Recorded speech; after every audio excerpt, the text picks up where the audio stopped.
The stagecoach bucked one last time, a final complaint against the ruts and rocks of the prairie, before groaning to a halt. For a long moment, the only sound was the jangling of the harnesses and the heavy breathing of the 4 exhausted horses, their hides lathered in sweat and coated in a fine red powder that seemed to cover everything.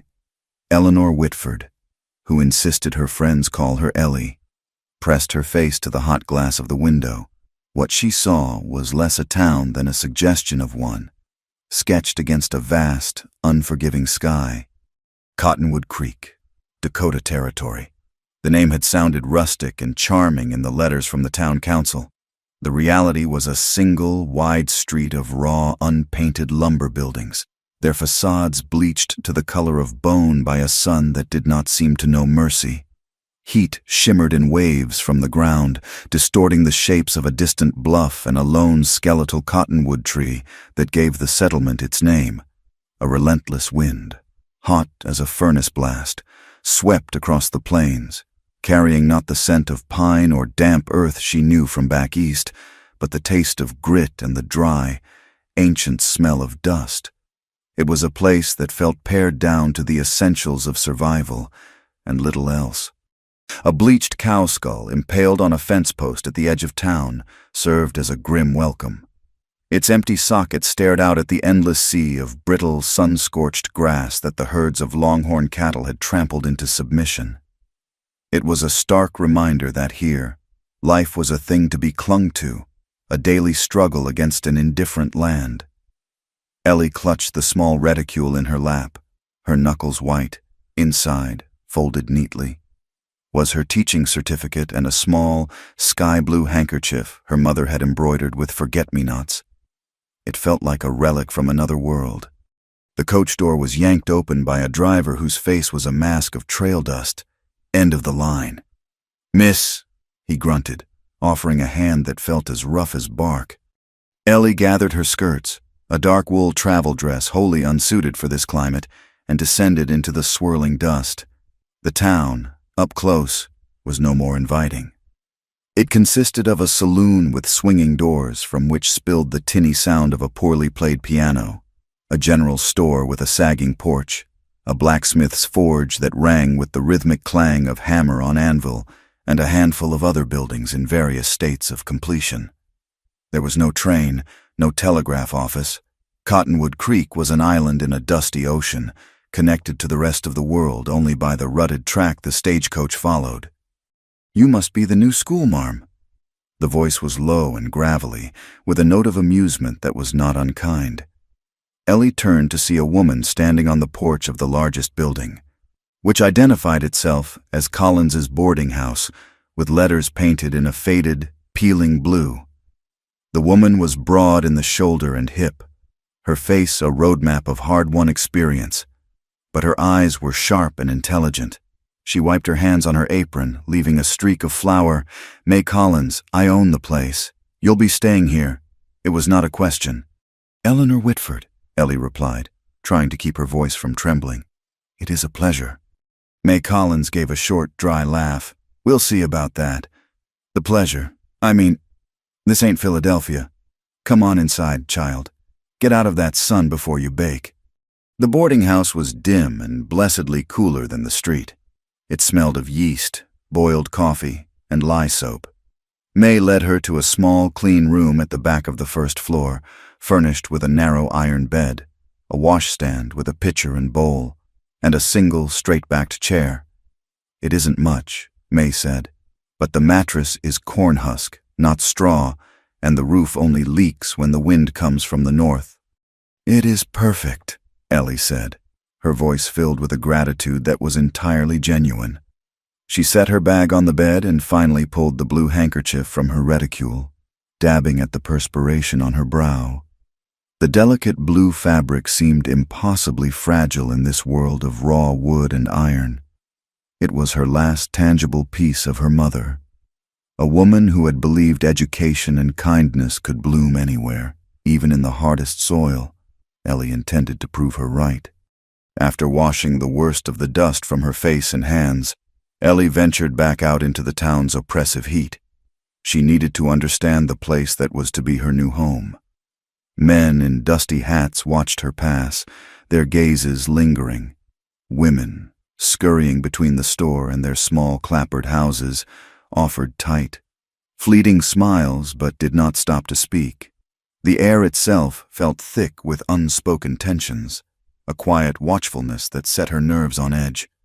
Nailed to a post outside the marshal's office was a freshly printed notice.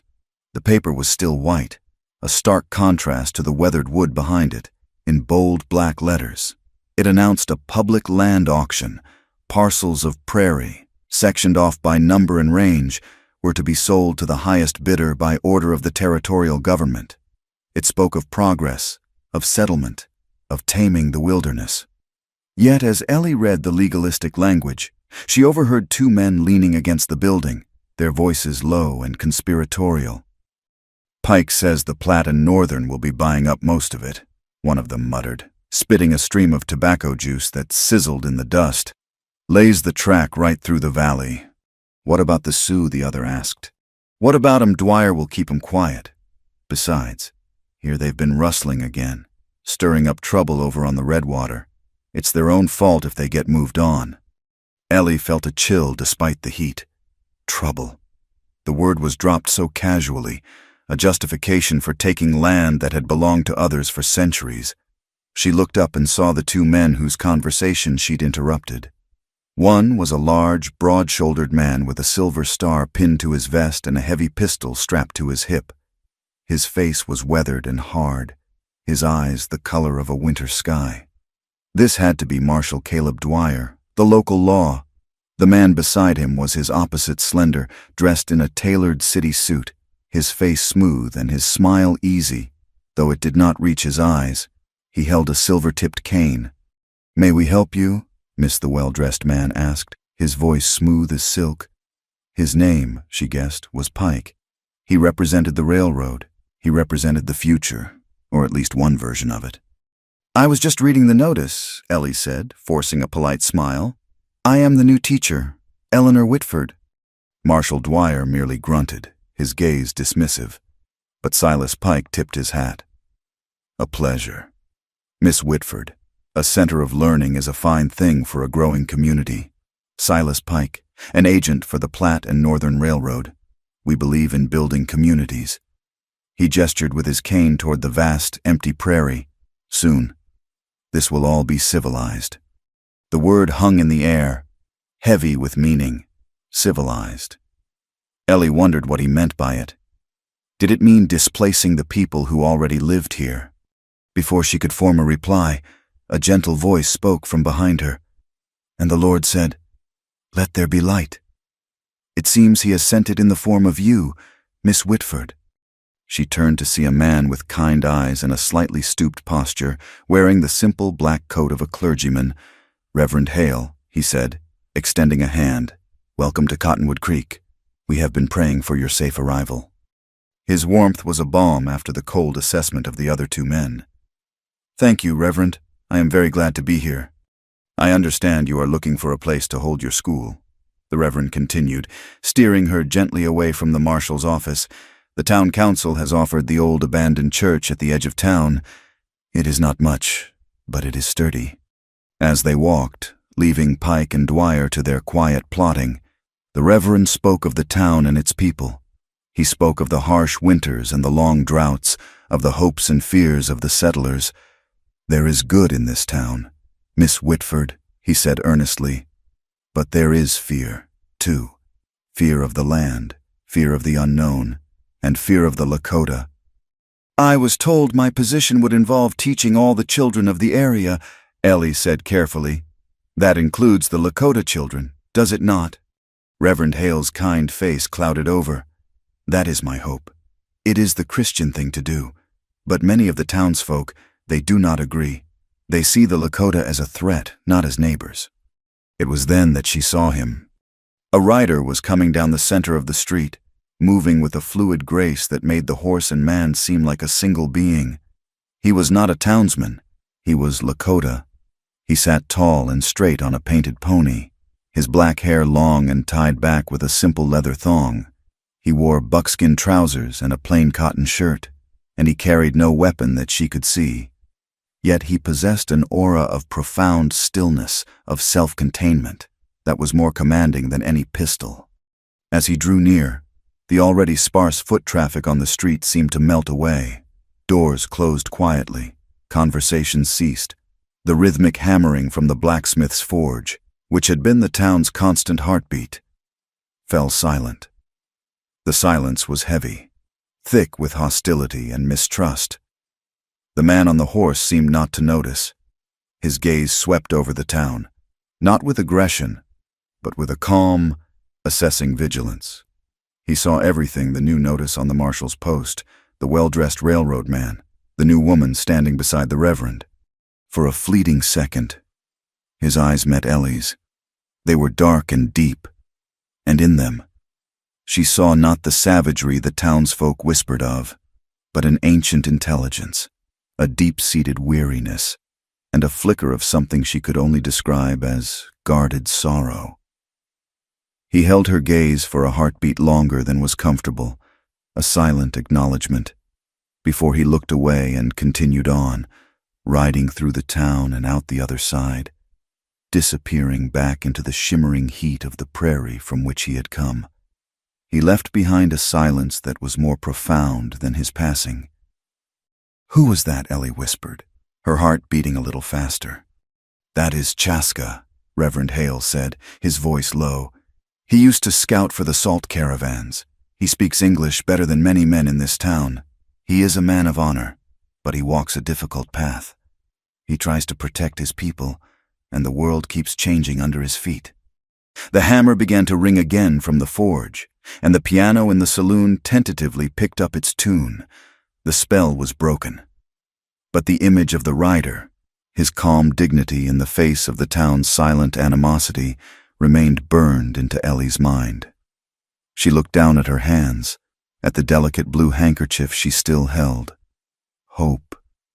It felt like such a small, fragile thing to bring to a land of red dust and hard eyes, a land where a cow's skull was a landmark and a man's honor was a burden. A storm was coming to Cottonwood Creek. She could feel it in the hot, gritty wind, a gathering of forces she did not yet understand but knew, with a certainty that settled deep in her bones, that she would be standing in the middle of it. A week passed in a haze of red dust and introductions. Ellie spent her days at the old church, a drafty, cavernous building that smelled of dust and forgotten hymns. With the help of the town blacksmith, a burly Irishman named O'Rourke, whose gentle hands seemed at odds with his powerful frame, she scrubbed the floors, patched the roof, and built crude but sturdy benches. Her determination was a source of quiet amusement and grudging respect among the townsfolk. They saw the slight woman from the East, with her proper grammar and impractical dresses, waging a determined war against the accumulated neglect of a decade, and they did not know what to make of it. May Collins, for her part, had a small homestead a few miles outside of town where she kept chickens and a milk cow. She insisted Ellie join her for Sunday dinner, a welcome respite from the bland fare at the boarding house. The trip required borrowing May's buckboard and a steady old mule named Beatrice. On the return journey, as the afternoon sun began its slow descent, painting the sky in fiery shades of orange and purple, Ellie felt a flicker of peace. The prairie, for all its harshness, possessed a stark and lonely beauty. The wind whispered through the tall grass, a sound like a distant ocean, and for a moment she allowed herself to believe that her mother had been right. Kindness could bloom here. She was guiding Beatrice through Dry Gulch, a narrow passage where the prairie floor dipped between two steep rocky bluffs, when that fragile peace was shattered. The place was aptly named. It was a scar on the land, choked with loose rock and thorny scrub. The high walls cast long, distorted shadows that danced like specters in the fading light, and the acoustics of the place had the unsettling effect of making the creak of the wagon wheels and Beatrice's plodding hooves sound unnaturally loud. It felt like the throat of the land, and Ellie suddenly felt it constricting around her. The first gunshot cracked through the air, echoing off the rock walls like a whip. Beatrice brayed in terror and reared up, her eyes wide with panic. Ellie clung to the reins, her heart leaping into her own throat. More shots followed, not aimed at her, but fired into the sky. A cacophony of explosions designed to terrify. From the rocks above, figures emerged. There were 4 of them, their faces hidden by rough-spun hoods, their bodies cloaked in dusty ponchos. They whooped and yelled, a chaotic and ugly sound that was a crude imitation of something they clearly were not. The buckboard slewed sideways as Beatrice tried to bolt. A bag of flour and a sack of sugar May had sent back with her tumbled out and burst open, spilling white powder across the red earth. One of the hooded men leaped down into the gully, landing with a soft thud. He grabbed the mule's bridle, bringing the panicked animal to a shuddering halt. Ellie sat frozen on the wagon seat, her hands gripping the reins so tightly her knuckles ached. They did not approach her. Instead, they moved with a strange, theatrical purpose, kicking over the spilled supplies and scattering them further. Then, as quickly as they had appeared, they were gone, scrambling back up the rocks and vanishing into the twilight. A final, parting shot echoed down the gulch. In their wake, they left a profound silence, a cloud of settling dust, and several arrows stuck in the ground around the wagon, their feathers quivering in the still air. Ellie's breath came in ragged, shallow gasps. She remained motionless for a full minute, her mind struggling to catch up with what had just happened. They had not tried to harm her. They had not tried to rob her of her purse. They had only sought to frighten her, to create a scene of chaos and destruction. Why? A pebble skittered down the rock face to her left. Ellie flinched, her eyes darting toward the sound. A figure was descending, not with the clumsy haste of the attackers, but with the silent, deliberate grace of a shadow. It was Chaska. He moved without a sound, his moccasins finding purchase on the treacherous scree as if he were walking on flat ground. He carried a bow, but it was unstrung and held loosely in one hand. His eyes were not on her, but were scanning the rocks above, his expression one of intense, focused concentration. He reached the floor of the gully and approached the buckboard. Beatrice, who had been trembling violently, suddenly grew calm under his steady gaze. He said nothing, but simply stood beside the animal, one hand resting gently on its neck. Only when he seemed satisfied that the danger had passed did he turn his attention to Ellie. "Are you harmed?" he asked. His voice was low and calm, a steadying anchor in the swirling sea of her fear. She could only shake her head, unable to find her voice. He nodded once. Then his gaze fell upon the arrows protruding from the ground. He walked over to the nearest one and pulled it from the earth. He held it not by the shaft, but by the fletching, his fingers examining the feathers, his thumb testing the arrowhead, which had been crudely chipped from a piece of flint. He turned the shaft over and over, his dark eyes missing nothing. A faint, almost imperceptible frown creased his brow.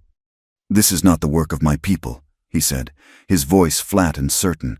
He held the arrow out for her to see. "The shaft is young pine. It is soft and will warp. We use seasoned ash or dogwood. The feathers are from a chicken. The arrowhead is poorly made. This is a child's toy, or a white man's idea of an arrow."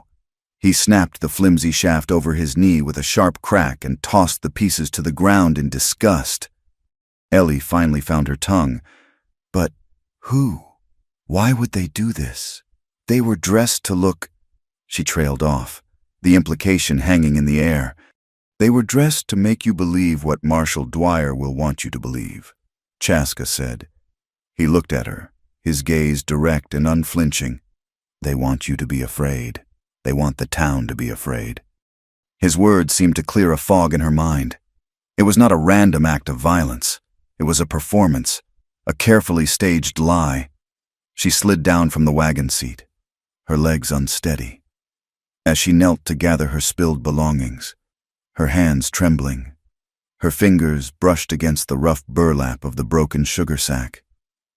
There, half obliterated by dust and the sticky sugar, was a stenciled marking. It was a simple diamond shape, and inside it were 2 letters and a symbol, P and N, Platte and Northern. She stared at it, her blood running cold. Silas Pike, the railroad, the land auction, it was all connected. This was not about her. This was about the land. They were manufacturing a threat to drive the price down, to scare settlers into selling for pennies on the dollar to the company that promised safety and civilization.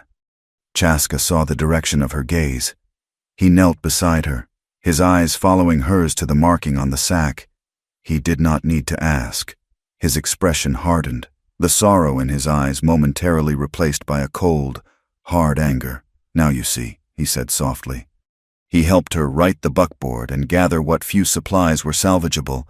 He calmed Beatrice with a few soft words in his own tongue and checked her harnesses. As they prepared to leave the shadowed confines of the gulch, he turned to her.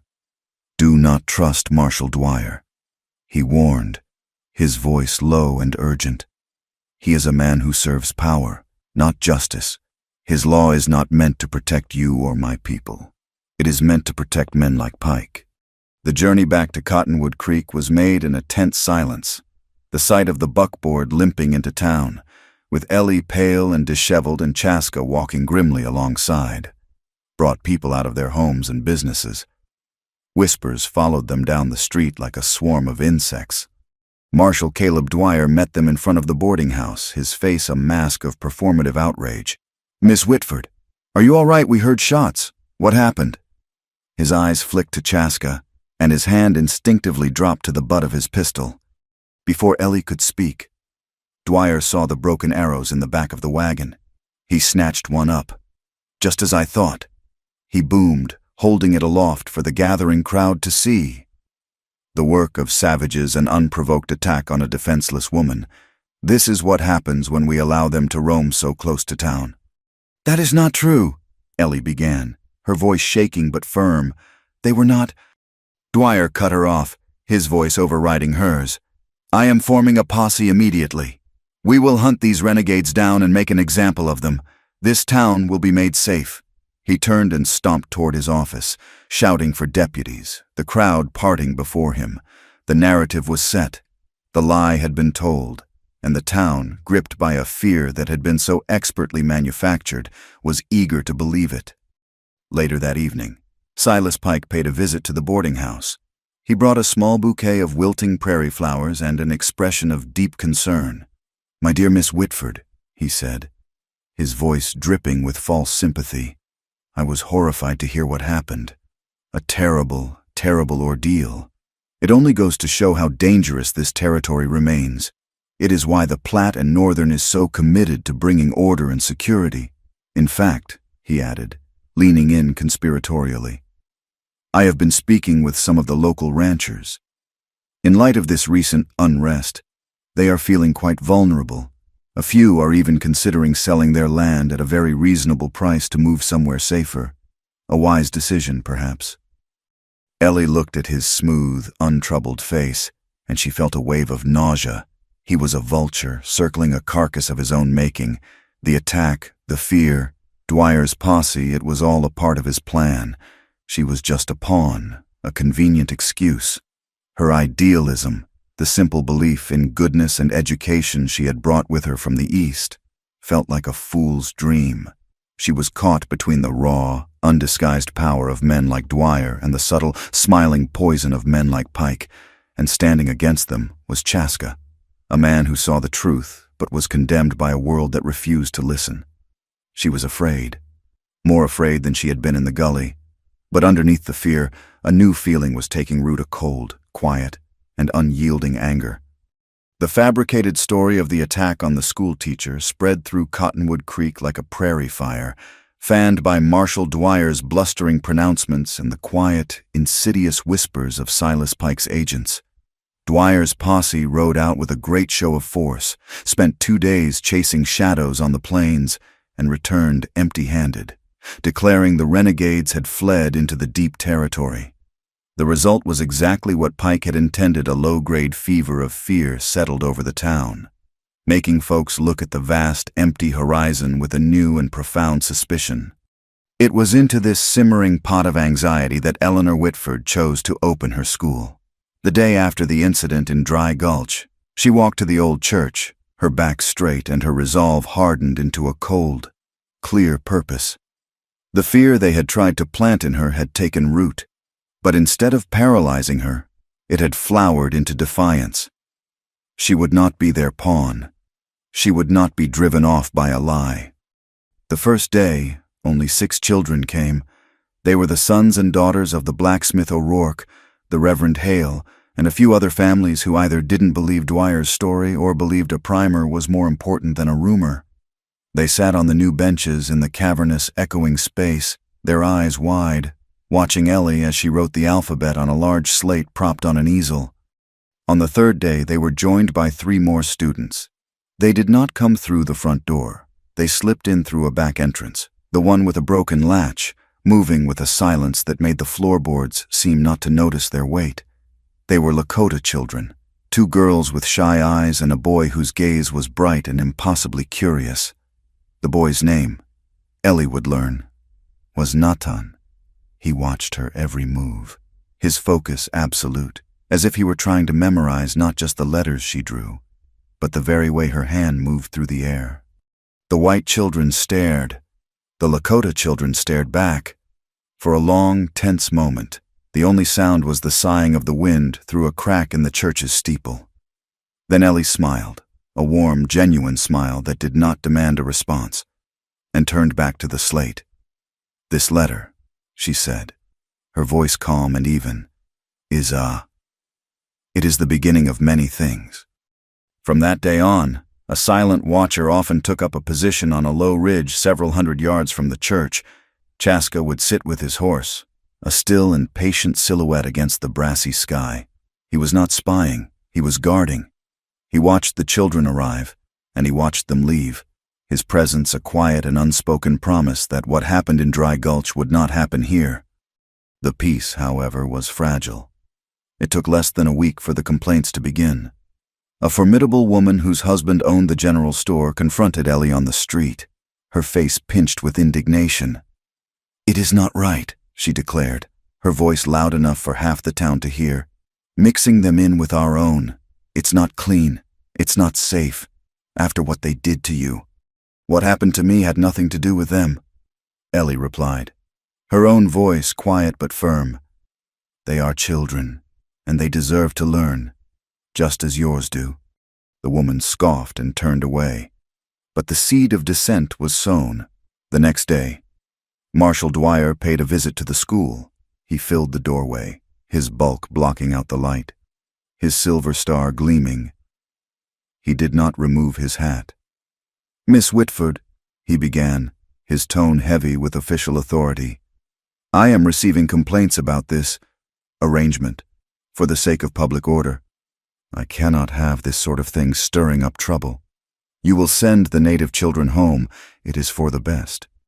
"The town council hired me to teach all the children of Cottonwood Creek," Ellie countered, stepping in front of her students, who had fallen silent at the sight of the marshal.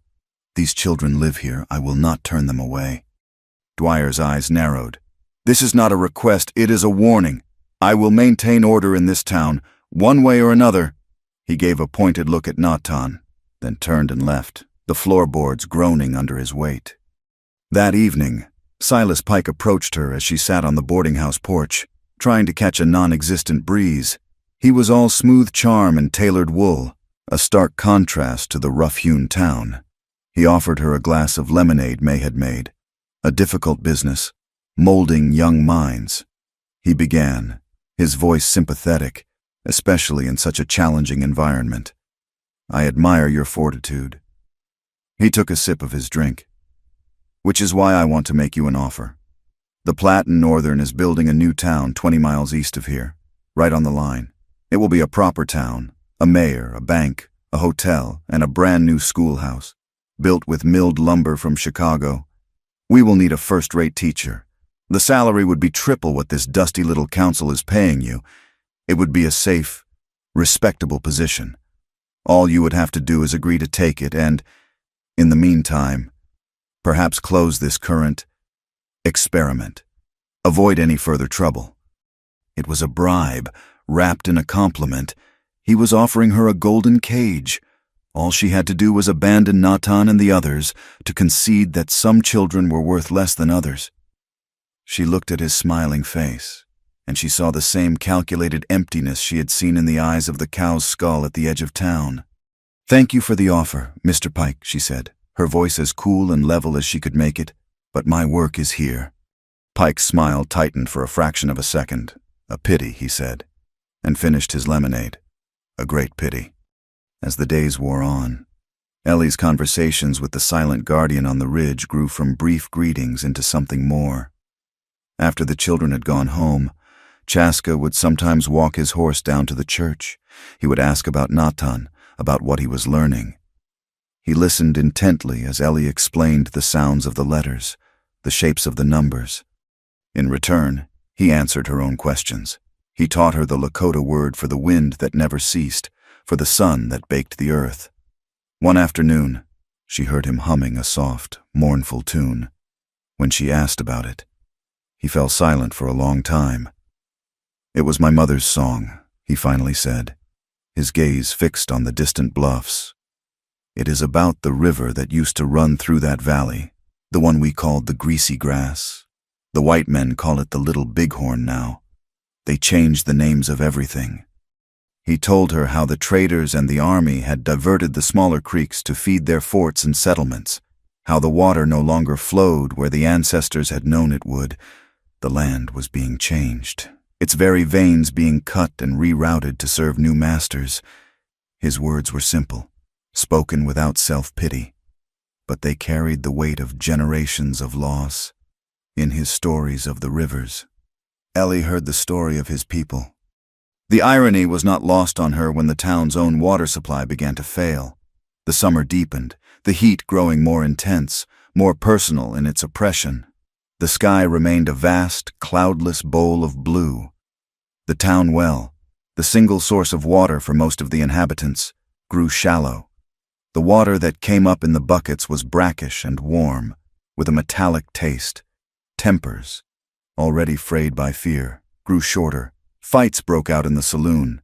May began rationing water at the boarding house. The land itself seemed to be turning against them. Ellie, ever practical, refused to simply wait for rain. She went to O'Rourke the blacksmith. If we could dig a ditch from the low ground near the creek bed, she reasoned, we might find the water table. It would be closer to the surface there. The blacksmith wiped sweat from his brow with the back of a brawny arm, leaving a streak of soot. He looked at the cracked, baked earth.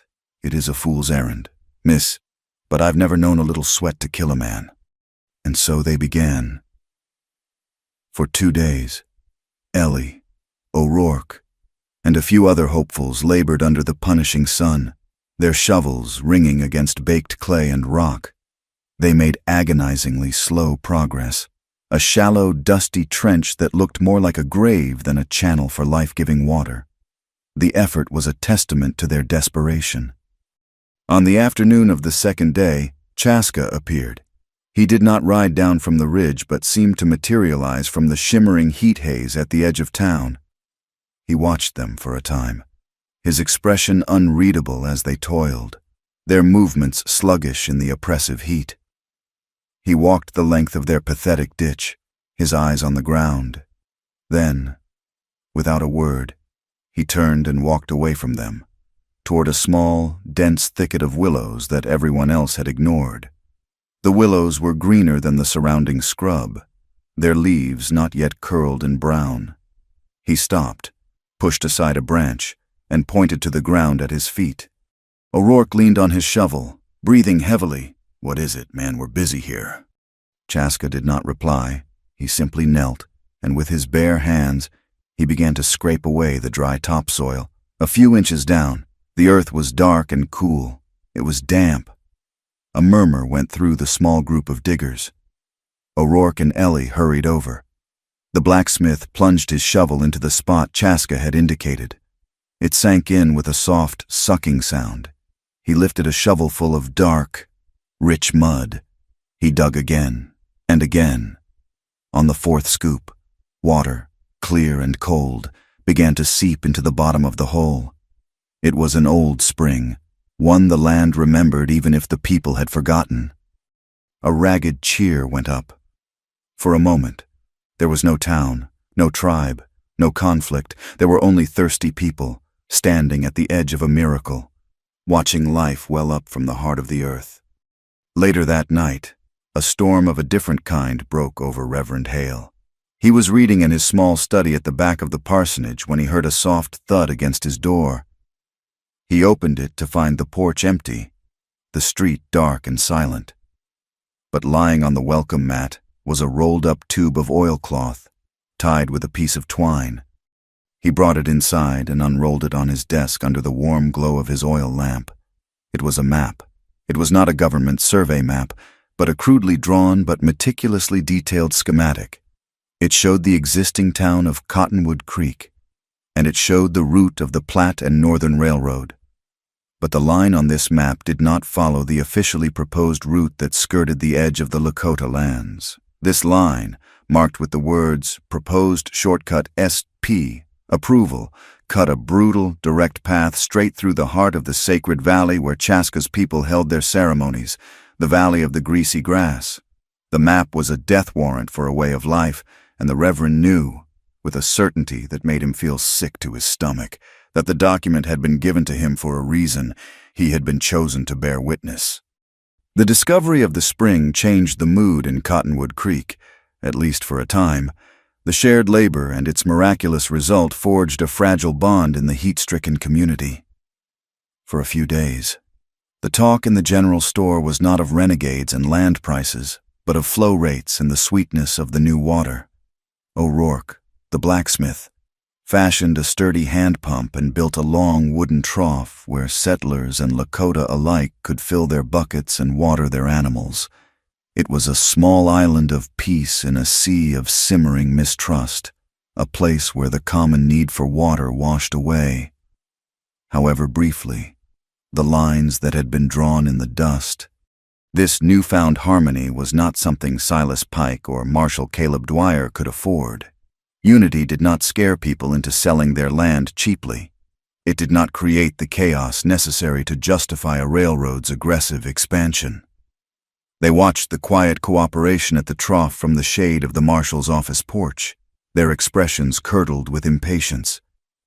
The pretext they needed came in the form of a small, temporary Lakota camp that had been established near the willow thicket, a traditional summering spot for a few families. Dwyer, citing a litany of imagined complaints about sanitation and potential contamination of the new water source, declared the camp a public nuisance. He gathered 4 of his thuggish deputies, men who wore their badges as a license for cruelty, and announced his intention to peacefully relocate the families. The term was a lie. There was nothing peaceful about their arrival. They rode into the small collection of teepees like a conquering army, shouting orders and kicking over drying racks. O'Rourke was at the spring, reinforcing the base of the pump. When the commotion began, he was a man who understood the simple physics of fairness, and what he was witnessing was a gross imbalance of force. He dropped his tools and walked over, his large frame planting itself between a deputy and an old woman who was trying to gather her scattered belongings. "There is no need for this," the blacksmith said, his voice a low rumble. "These folks are doing no harm." "This is official town business." "O'Rourke," Dwyer snarled, his hand resting on his pistol. "Stay out of it." "It is bullying, is what it is," O'Rourke retorted, his Irish temper beginning to fray, "and I will not stand by and watch it." The situation deteriorated quickly. A deputy shoved O'Rourke. The blacksmith, a man of immense strength, shoved him back, sending him stumbling. In the confusion, another deputy swung his rifle butt, not at O'Rourke, but in a wide, careless arc that caught the blacksmith on the side of the head. O'Rourke staggered, a dark line of blood instantly appearing in his red hair, and fell to one knee. The women in the camp screamed. The deputies, seeing their chance, began to push and shove with more force, creating a scene of pure, chaotic panic. Ellie heard the shouting from the church. She and her students, Natan included, ran outside to see the unfolding disaster. In the swirling dust and confusion, she saw O'Rourke go down. She saw the deputies herding the terrified Lakota families like cattle. And then she lost sight of Natan. One moment he was beside her, his eyes wide with fear for his relatives in the camp. The next, he was gone, swallowed up by the chaos. By the time the dust settled, the camp was gone. The deputies had driven the families out onto the open prairie with nothing but what they could carry. O'Rourke was being helped back to town, a bloody rag pressed to his head, his face a grim mask of pain and fury, and Nathan was nowhere to be found. Panic seized Ellie, cold and sharp. She searched the area, calling his name, her voice growing more shrill with every unanswered cry. Reverend Hale helped her, his kind face etched with worry. But there was no sign of the boy. When she approached Marshal Dwyer, demanding he search for her missing student, he waved her away with a dismissive gesture. He likely ran off with his kin. The marshal grunted. Good riddance. One less mouth to feed. Ellie knew then that the law would not help her. The law was the cause of this. There was only one person she could turn to. She ran from the scene, her skirts catching on the thorny brush.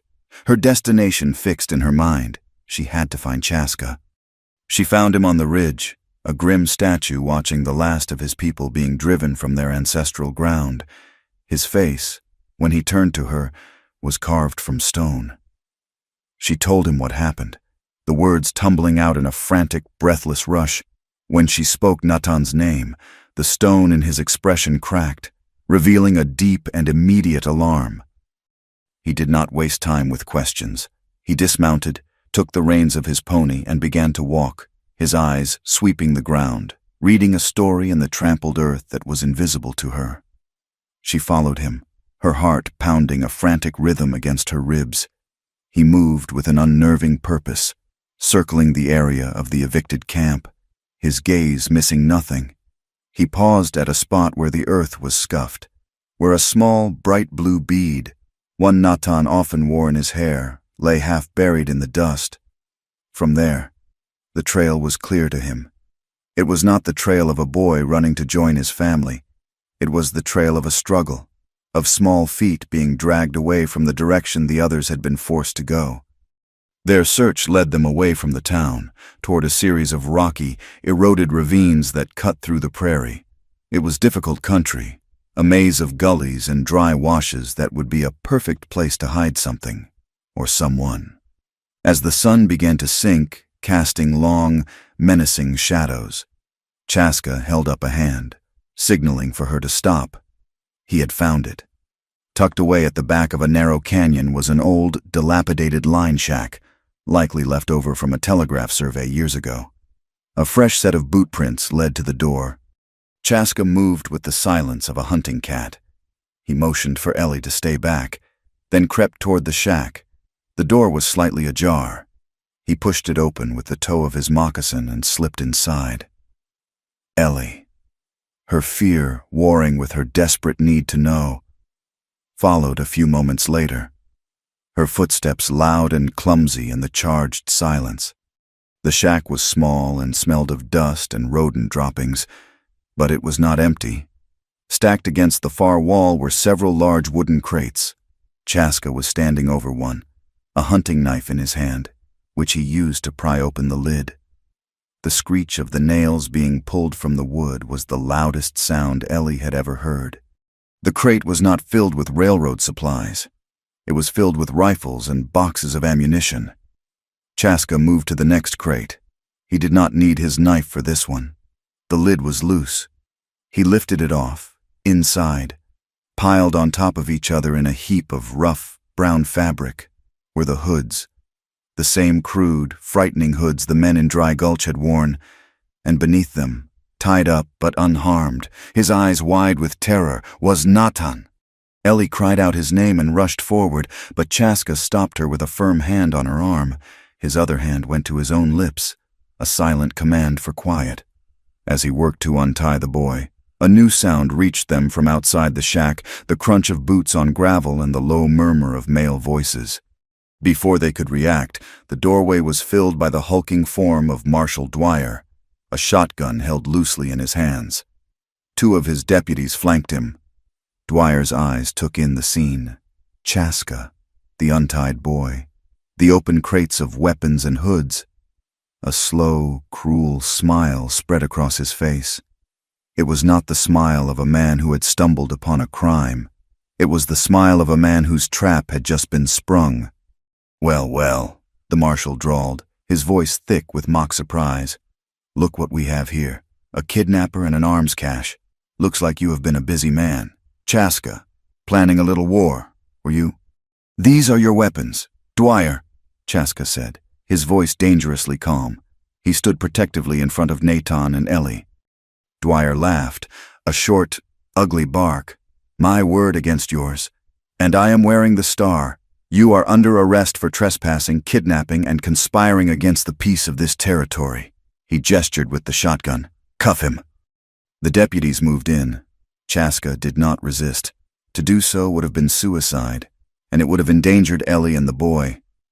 He stood tall and proud as one of the deputies roughly shoved his hands behind his back and clamped the cold, heavy iron of the handcuffs onto his wrists. The metallic click of the ratchet locking into place echoed in the small shack. It was the sound of a legal system being bent and broken, the sound of justice being locked away in the dark. They were marched back to town under guard. Natan was returned to a grateful but terrified relative who had been allowed to stay behind. Chaska was thrown into one of the 2 filthy cells in the back of the marshal's office. Ellie, shaken to her core, did the only thing she could think of. She went to see Silas Pike. She found him in the saloon, sharing a bottle of whiskey with a surveyor. He excused himself and met her on the porch, his face a perfect mask of polite concern. She told him everything she had seen: the hoods, the rifles, the stencils on the crates, the false arrest. She spoke with the desperate, earnest conviction of someone who still believed, on some fundamental level, that men in authority would respond to reason and truth. Pike listened patiently, his head tilted slightly, his expression unchanging. When she had finished, he sighed, a sound of profound disappointment. "Miss Whitford," he said, his voice gentle, as if speaking to a hysterical child, "you have been through a great deal. It is understandable that you are overwrought, but you are making wild, dangerous accusations. A secret cache of weapons, a conspiracy involving the town marshal. It sounds like something from a Penny Dreadful novel. I think you should go back to your room at the boarding house and rest. Leave matters of law and order to the men who understand them." His condescension was a slap in the face. He was not just ignoring her, he was dismissing her reality, painting her as a fragile, foolish woman who could not comprehend the world of men. The last vestiges of her faith in the system crumbled into dust. She stumbled back to the boarding house, her mind reeling. May Collins took one look at her pale face and trembling hands and steered her into the kitchen, sitting her down at the big wooden table and pouring her a cup of hot, strong coffee. Ellie told her the whole story, her voice breaking with a mixture of rage and despair.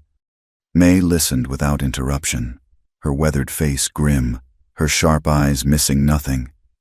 When Ellie was done, May was silent for a long moment, staring into the depths of her own coffee cup. Then she looked up, and her expression was one she had never shown Ellie before. It was the look of a woman who had seen the worst of the world and had learned to fight back with weapons of her own. "There are other kinds of law than the one Dwyer keeps in his holster," May said, her voice low and hard, "and there are debts that go back a long way." She stood up and put on her bonnet. "You stay here and look after the place. I have to send a message." She did not say where or to whom. She simply walked out into the night, a woman with a purpose as clear and unyielding as granite. May Collins returned just before dawn, a small, determined shadow moving through the gray twilight. She did not look tired. She looked like a general after a successful, if costly, campaign. She found Ellie asleep in a chair in the boarding house kitchen, her head resting on the table next to a cold coffee cup. May placed a hand on her shoulder, and Ellie started awake, her eyes wide with a night's worth of fear. "There is a man," May explained in a low voice, "a cattle rancher named Jedediah Thorne. He runs 10,000 head of longhorn north of here. Marshal Dwyer owes him a great deal of money from a poorly considered card game some years back." "Mr. Thorne," May continued, Also owes me a favor from a time when his daughter fell ill and there was no doctor for 50 miles. A message was sent. I suggested to Mr. Thorne that it would be a shame if the marshal were too busy chasing phantoms to properly protect the thorn herds. I also suggested that a false arrest, particularly one that might draw the attention of a territorial magistrate, would be very bad for business. An hour later, as the sun's first rays touched the dusty street, the door to the marshal's office opened. Chaska was pushed out onto the boardwalk. He was not free. The charges, Dwyer had informed him with a sneer, were merely suspended pending further investigation. He was to remain near the town. He was being watched. The heavy iron cuffs were gone, but the weight of them seemed to linger, an invisible brand of accusation on his wrists. The story of his arrest and release became a poison that seeped into the foundations of the town. To those who already feared and distrusted the Lakota, it was proof of his guilt. The only reason he was walking free, the whispers in the general store went, was because of some backroom deal cut by that meddling schoolteacher. She was not just teaching their children, she was siding with them. The school suffered first. The day after Chaska's release, half the students were gone. Their parents, led by the indignant wife of the store owner, had decided they would not have their children educated by a woman who kept such questionable company. The large, echoing church felt emptier than ever. The silence between the few remaining students was a heavy, mournful thing. Ellie's heart ached as she looked at the empty benches. Each vacant spot was a small victory for Silas Pike.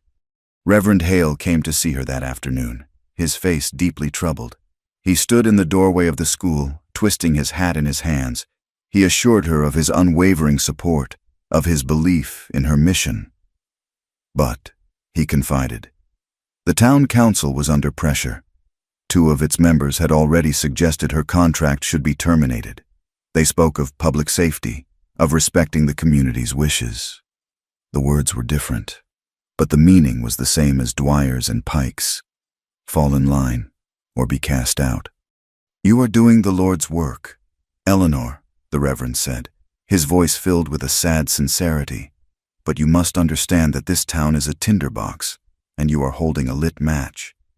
The truth was, the match had been lit long before she arrived. She was merely standing in the light it cast, a light that revealed the ugly truths hiding in the shadows. That night, she met Chaska. He was waiting for her in the deep darkness behind the church, a place where the light from the saloon and the boarding house did not reach. He was not a man given to wasting words. He had come to a decision. The law of the white man is a tool, he said, his voice as quiet as the dust settling around them. Dwyer and Pike use it like a club. To fight them with their own laws is to volunteer for a beating. We cannot prove what they did in the ravine. It is their word against ours, and our words have no value in their courts. Then what can we do? Ellie asked, a note of desperation in her voice. The school is failing. They are turning everyone against us. There is only one thing they fear, Chaska replied. They do not fear the truth. They fear being exposed. Pike is a careful man, but he is also arrogant. Men like him believe they are untouchable. They keep records. It is how they track their power. Ellie looked at him, her mind racing. The map, she thought. The map the Reverend had shown her. He has a ledger, Chaska continued, confirming her thoughts. A book. In it, he writes down the names of the men he pays, the money he spends to create his chaos.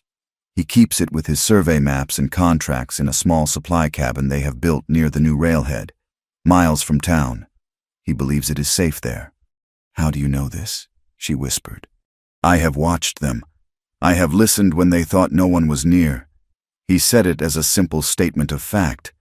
Observation was his weapon, the one they could not take from him.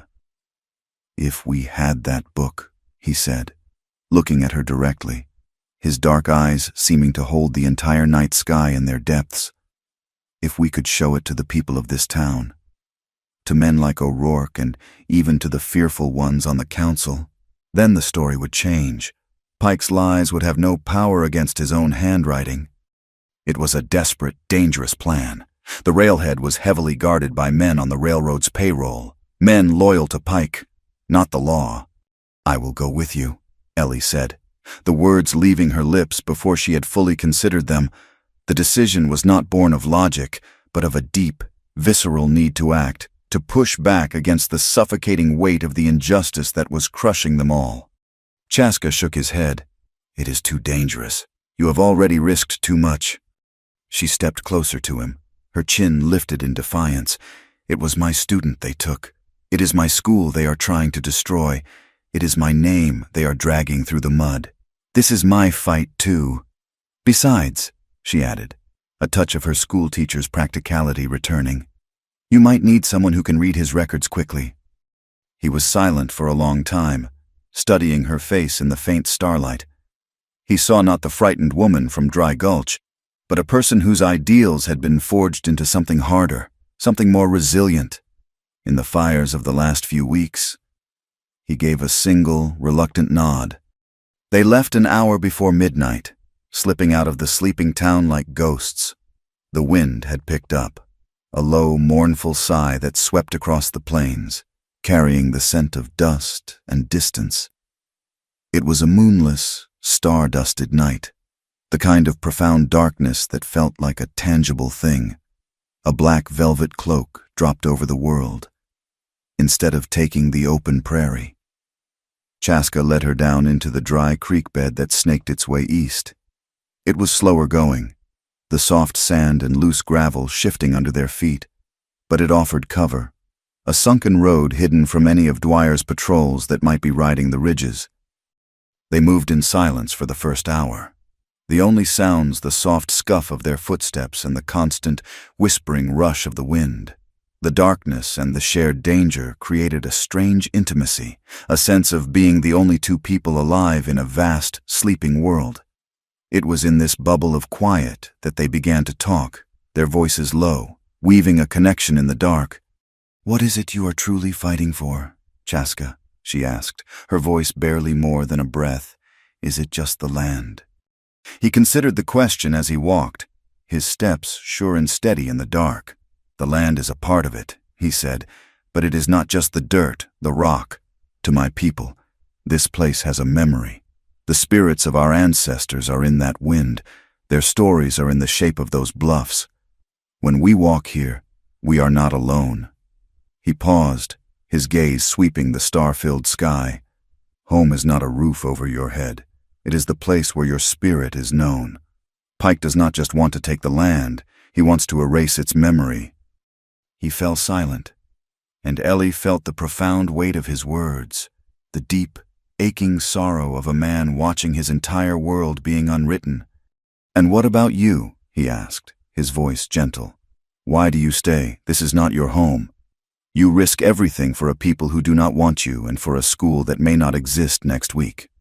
She thought of the brick house in Philadelphia, of the green lawns and the predictable seasons. It was a comfortable place, a safe place, but it had never felt like home. "Home," she said softly, thinking of the faces of her students, of Natan's fierce curiosity and the O'Rourke girl's shy smile.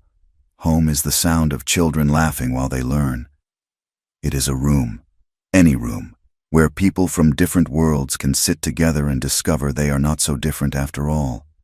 "It is not a place I came from. It is a place I am trying to build." He looked at her then, and in the deep darkness, she could not read his expression, but she felt the intensity of his gaze.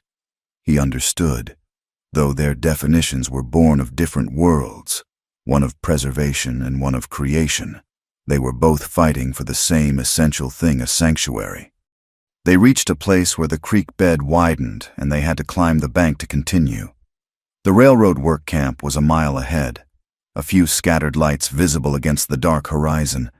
The danger was closer now, more real. They could hear the distant clang of a hammer on steel, a sound that carried for miles in the clear night air. Ellie's heart was beating a fast, nervous rhythm. She reached into the pocket of her dress and her fingers closed around the soft, familiar fabric of her mother's handkerchief. She pulled it out. The sky-blue color was invisible in the darkness, but she could feel the delicate embroidered flowers under her thumb. She stepped in front of Chaska, stopping him, in this moment, under the immense and indifferent sky, surrounded by a danger that could consume them both. She was guided by an impulse that came from a place deeper than thought. "Wait," she whispered. She took his hand. His skin was warm, his hand strong and calloused.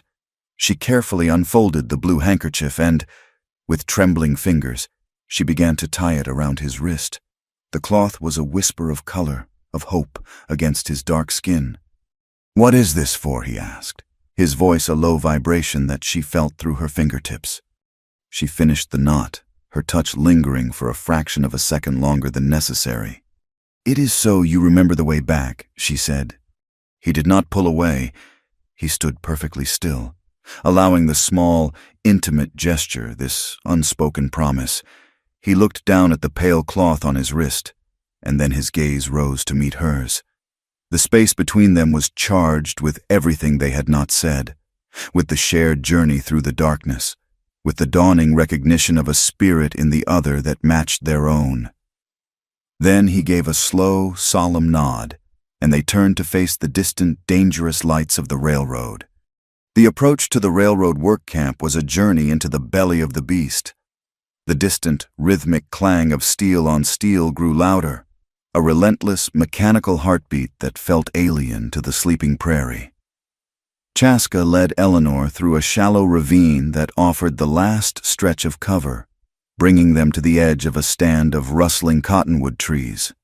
From there, they could see the camp itself, a chaotic collection of tents, wagons, and half-finished structures, all illuminated by the harsh, flickering glare of several large bonfires.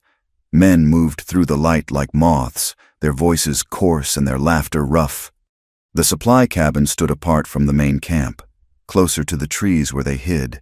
It was a small, solidly built structure of freshly cut pine logs, a solitary outpost guarding the railroad's secrets.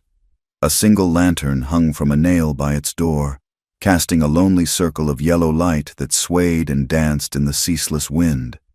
A lone guard sat on a stool, leaning back against the cabin wall, a rifle resting across his lap. They waited. The wind was their ally, its constant sighing masking the small sounds of their presence, its chill a sharp and constant reminder of their exposure, for what felt like an eternity. They watched the guard. He shifted on his stool, spat into the dust, and stared out at the darkness. Finally, another man emerged from the camp, carrying 2 steaming mugs. He gave one to the guard, and the 2 men spoke for a few minutes before the second man trudged back to the fires. The guard, now alone again, drank his coffee, his vigilance softened by the warmth of the mug and the monotony of his watch. After a time, his head began to nod. "Now," Chaska whispered, his voice a mere breath of sound. He moved from the trees with a swift, silent purpose, a shadow detaching itself from other shadows. Ellie's heart hammered against her ribs, a frantic drumbeat in the vast quiet. She watched, her breath held tight in her chest, as Chaska circled around the cabin, using the deep darkness at its back as his path. The guard's head slumped forward onto his chest.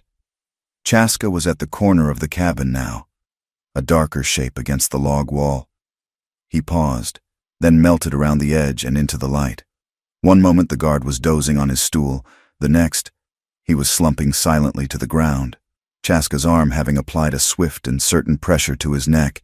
He was not dead, merely unconscious. Chaska dragged him into the deep shadows at the side of the cabin and took his key. A moment later, he was at the door, gesturing for her to come. Ellie ran, her feet seeming to fly over the hard, packed earth, her entire being focused on the dark rectangle of the open doorway. She slipped inside, and Chaska followed, closing the door behind them until only a sliver of light remained. The world was suddenly reduced to this small, dark space. It smelled intensely of pine resin, a clean, sharp scent that was strangely comforting. Chaska moved to the single grimy window and peered out, watching the camp. "Find it," he said, his voice a low command. Ellie's eyes adjusted to the gloom. The cabin was larger inside than it appeared. Stacks of lumber and kegs of railroad spikes lined one wall. On a long table in the center of the room, survey maps were held down at the corners by rocks. In a corner, a simple wooden cot with a single coarse wool blanket stood as a stark testament to the lonely lives of the men who worked here. This, she thought with a sudden, strange pang, was the forbidden bed. She moved to the table, her hands shaking as she examined the papers. They were technical documents, filled with numbers and angles, meaningless to her. She began a systematic search, moving as quietly as she could. She checked crates, looked under the cot, and ran her hands along the rough wooden shelves. The wind found its way through the chinks in the log walls, a cold and lonely finger tracing its way down her spine. The fear she had been holding at bay began to creep in, a chilling dampness that had nothing to do with the night air. The reality of their situation settled upon her with a crushing weight. They were trespassers, thieves in the eyes of the law. They were alone, miles from any hope of help, surrounded by rough men who would not hesitate to harm them. The ideals that had driven her here felt thin and fragile in this place of raw, masculine power. She was just a woman, a school teacher from a world of books and polite conversation, and she was terribly, terribly afraid. A shudder ran through her, a violent, uncontrollable tremor. She wrapped her arms around herself, but it did not help. The cold was inside her now. Chaska turned from the window, his attention drawn by the small sound her trembling had made. He saw her standing in the center of the room, her face pale in the gloom, her body shaking. He moved to the cot, picked up the rough wool blanket, and walked over to her. He did not speak. He simply draped it over her shoulders. The material was scratchy, and it smelled of pine and trail dust, but it was heavy, a tangible weight against the formless terror that gripped her. His hands rested on her shoulders for a moment, his touch firm and steadying through the thick wool. But the simple act of kindness broke something inside her. A sob escaped her throat, a small, choked sound. The life she had known, the proper protected world of Eleanor Whitford, had been a kind of sleep, and now she was awake, raw and exposed in a world she did not understand. All the emotion she had suppressed, the fear from the ambush, the fury at Dwyer, the despair over her failing school, all of it rose up in a suffocating wave. He did not move away. He remained in front of her, a solid and silent presence in the dark. "I have never," she whispered, her voice ragged and broken. "I have never felt so alone." Her entire life had been a performance of strength, of composure. She was the responsible one, the brave one. But it was a lie.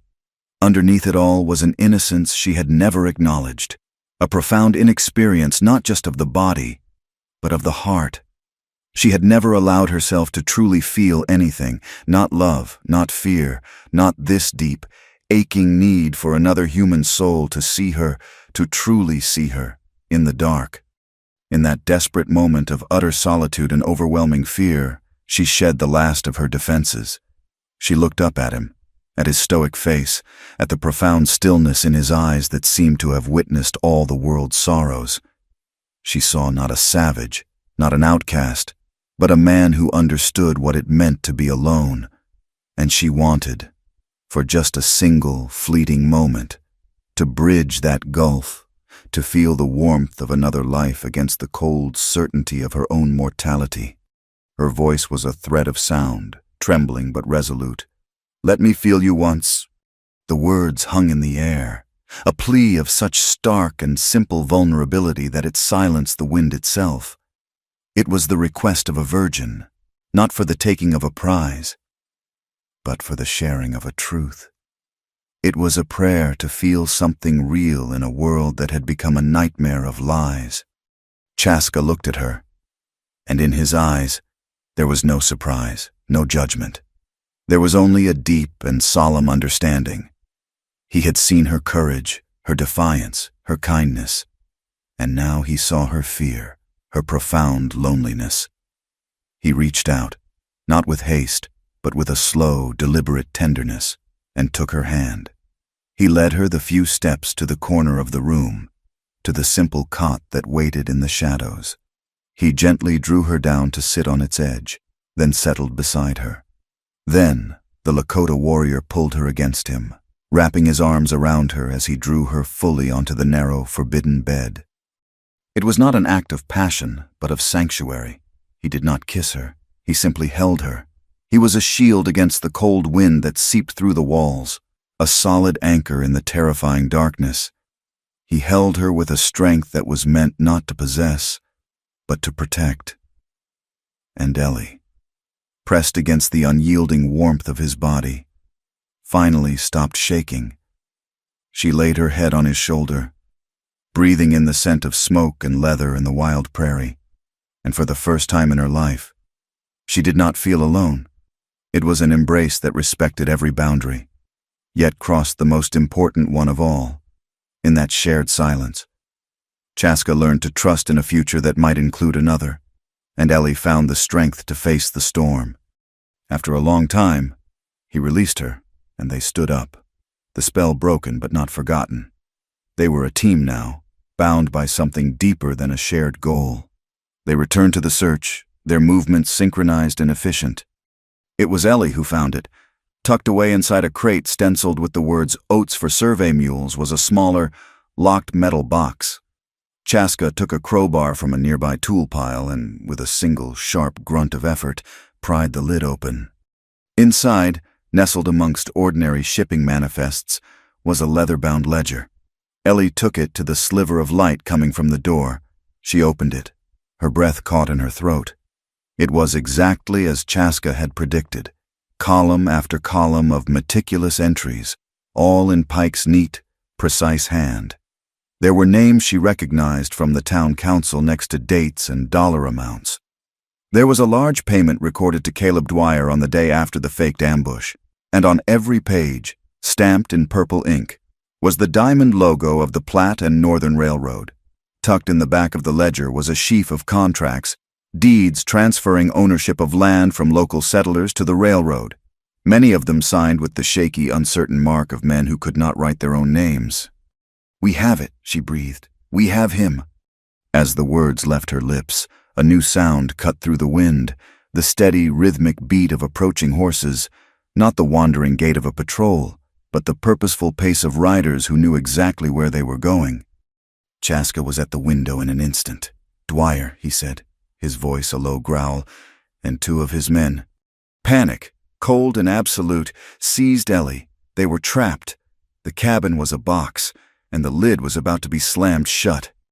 Chaska's eyes darted around the small space, searching, calculating.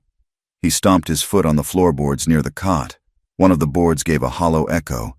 He dropped to his knees, his fingers finding the edge of a crudely cut trapdoor. He pulled it open, revealing a square of utter blackness and the damp, earthy smell of a small coal cellar. "Go," he commanded, pushing the ledger and the contracts into her hands. She did not hesitate. She swung her legs into the opening, her feet finding the top rung of a small, rickety ladder. The space was tiny, cramped, and smelled of coal dust and spiders. Chaska handed down the metal box, then slipped into the hole after her, pulling the trapdoor shut over their heads. They were plunged into absolute, suffocating darkness. As he settled the door into place, his boot dislodged a small clump of fresh mud from the lip of the opening, and it fell to the floor of the cabin above, a dark, damp stain on the dusty wood. Above them, they heard the horses pull to a halt, the creak of saddle leather, heavy boots hitting the ground. A fist hammered on the cabin door. "Pike!" a gruff voice called out. It was Dwyer. "Open up. We need to talk." Silence. Then the sound of a key in the lock, the same key Chaska had used. The cabin door creaked open. Heavy footsteps entered the room, stopping just a few feet above their heads. They held their breath, clutching the evidence, their bodies pressed together in the cold, dark earth.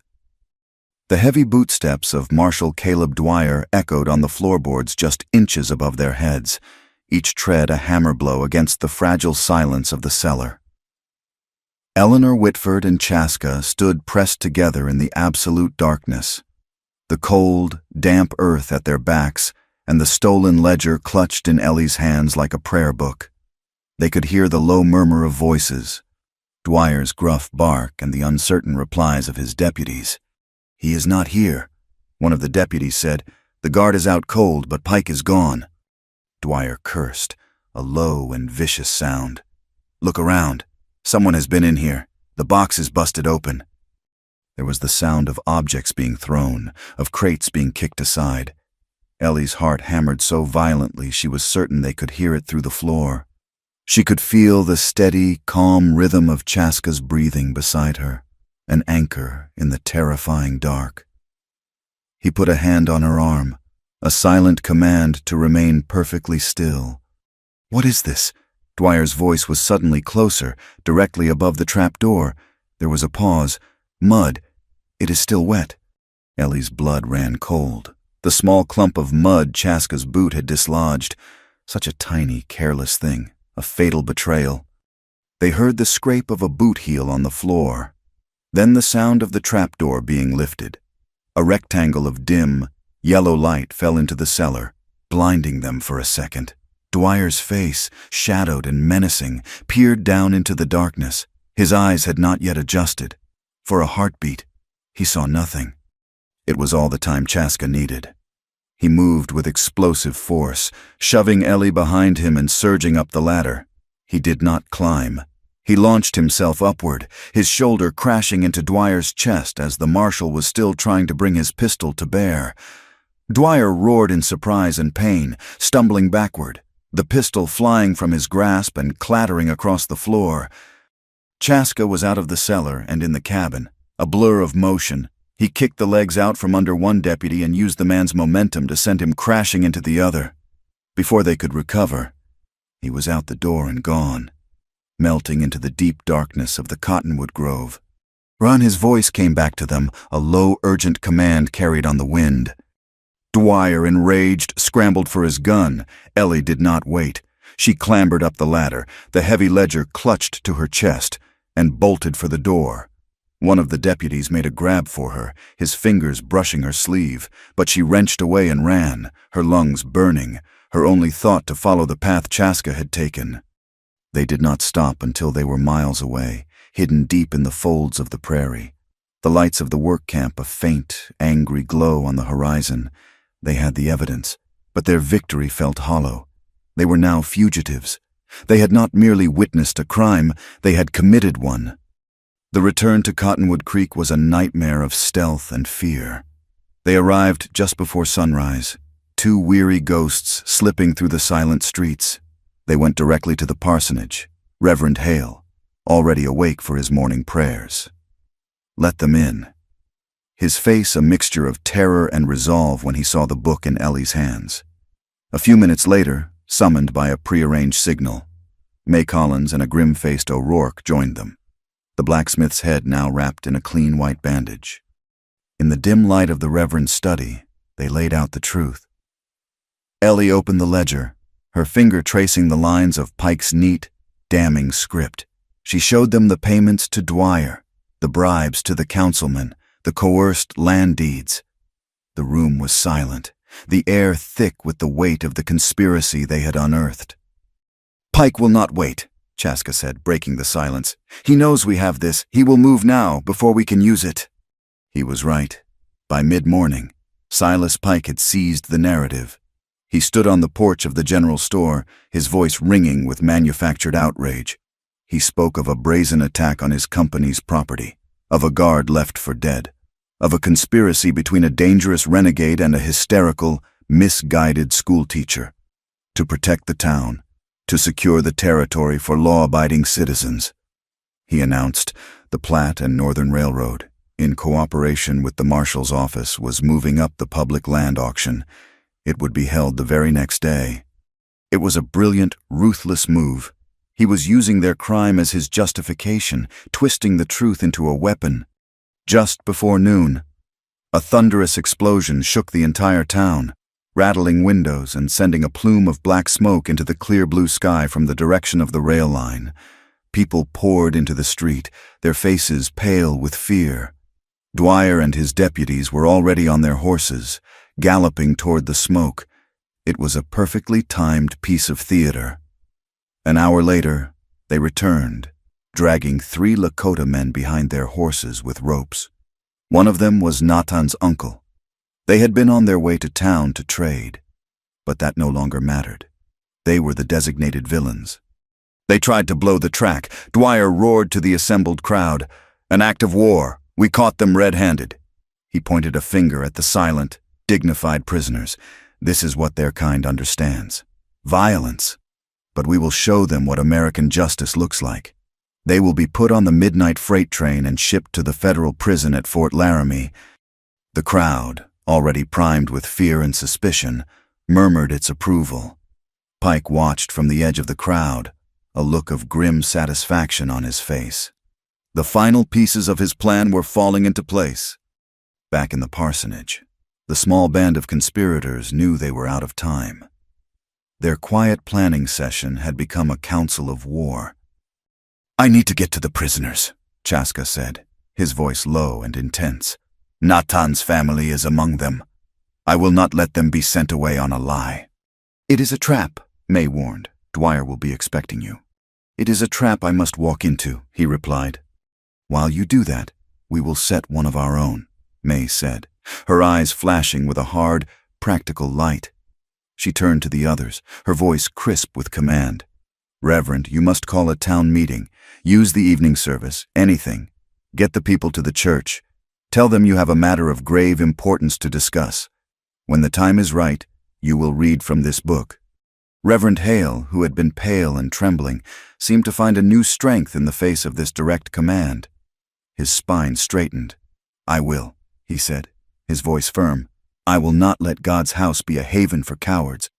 May then looked at O'Rourke. "Blacksmith, can you still work?"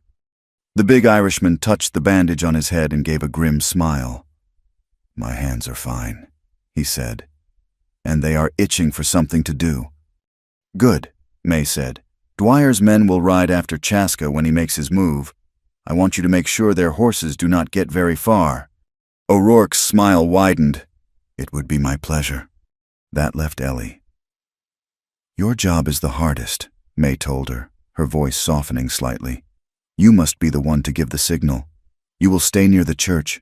When Chaska has the prisoners free, he will find a way to let you know. Then you will tell the Reverend to begin. The timing must be perfect." The rest of the day passed in a blur of tense preparation. May disappeared into the smoky depths of the saloon, with a combination of old loyalties, veiled threats, and the promise of future credit. She spoke to the girls who worked there. She learned that 2 of them had seen Dwyer's deputies unloading sacks from a railroad wagon late one night. The same night the hoods were found in the line shack.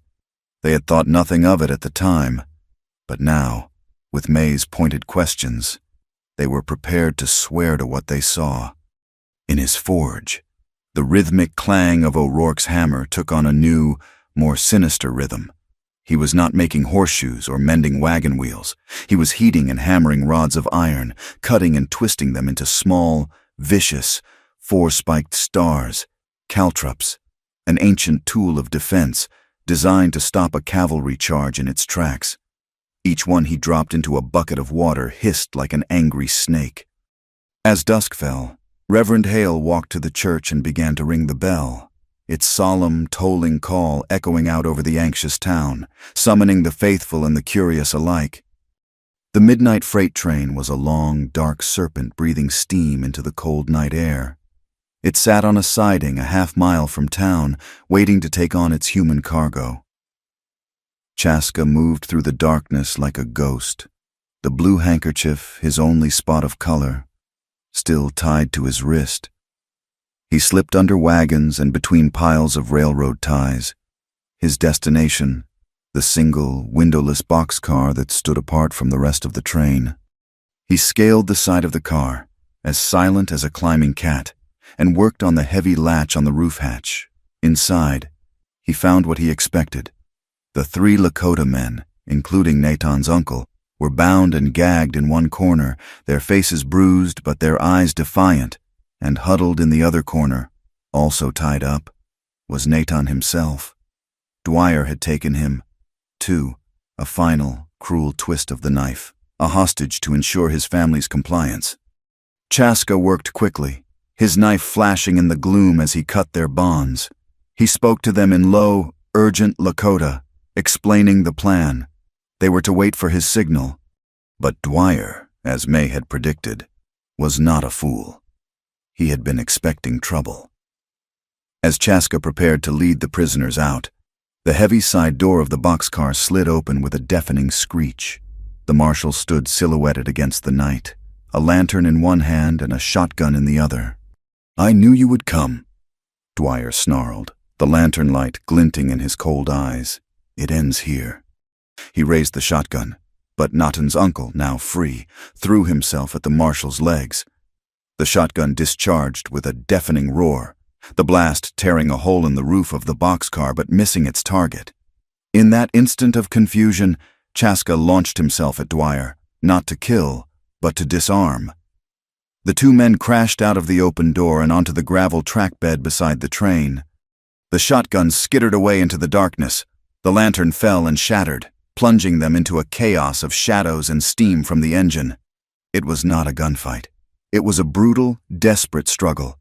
Dwyer was bigger and heavier, a beast of a man fueled by rage and whiskey. But Chaska was quicker, stronger, his muscles honed by a life lived on the edge of survival. They grappled on the tracks, their panting breaths mixing with the hiss of the locomotive. It was a fight for more than their lives. It was a wrestling match between two opposing forces, the marshal's brutal, corrupt power and Chaska's unyielding honor. The cold, unbending iron of the railroad track, that symbol of Pike's manifest destiny, was the floor of their arena, a line drawn between civilization and the wilderness, a razor's edge on which the fate of Cottonwood Creek was about to be decided.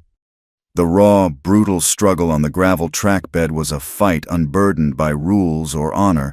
Marshal Caleb Dwyer was a cornered bear, all brute force and roaring fury, his fists like sledgehammers.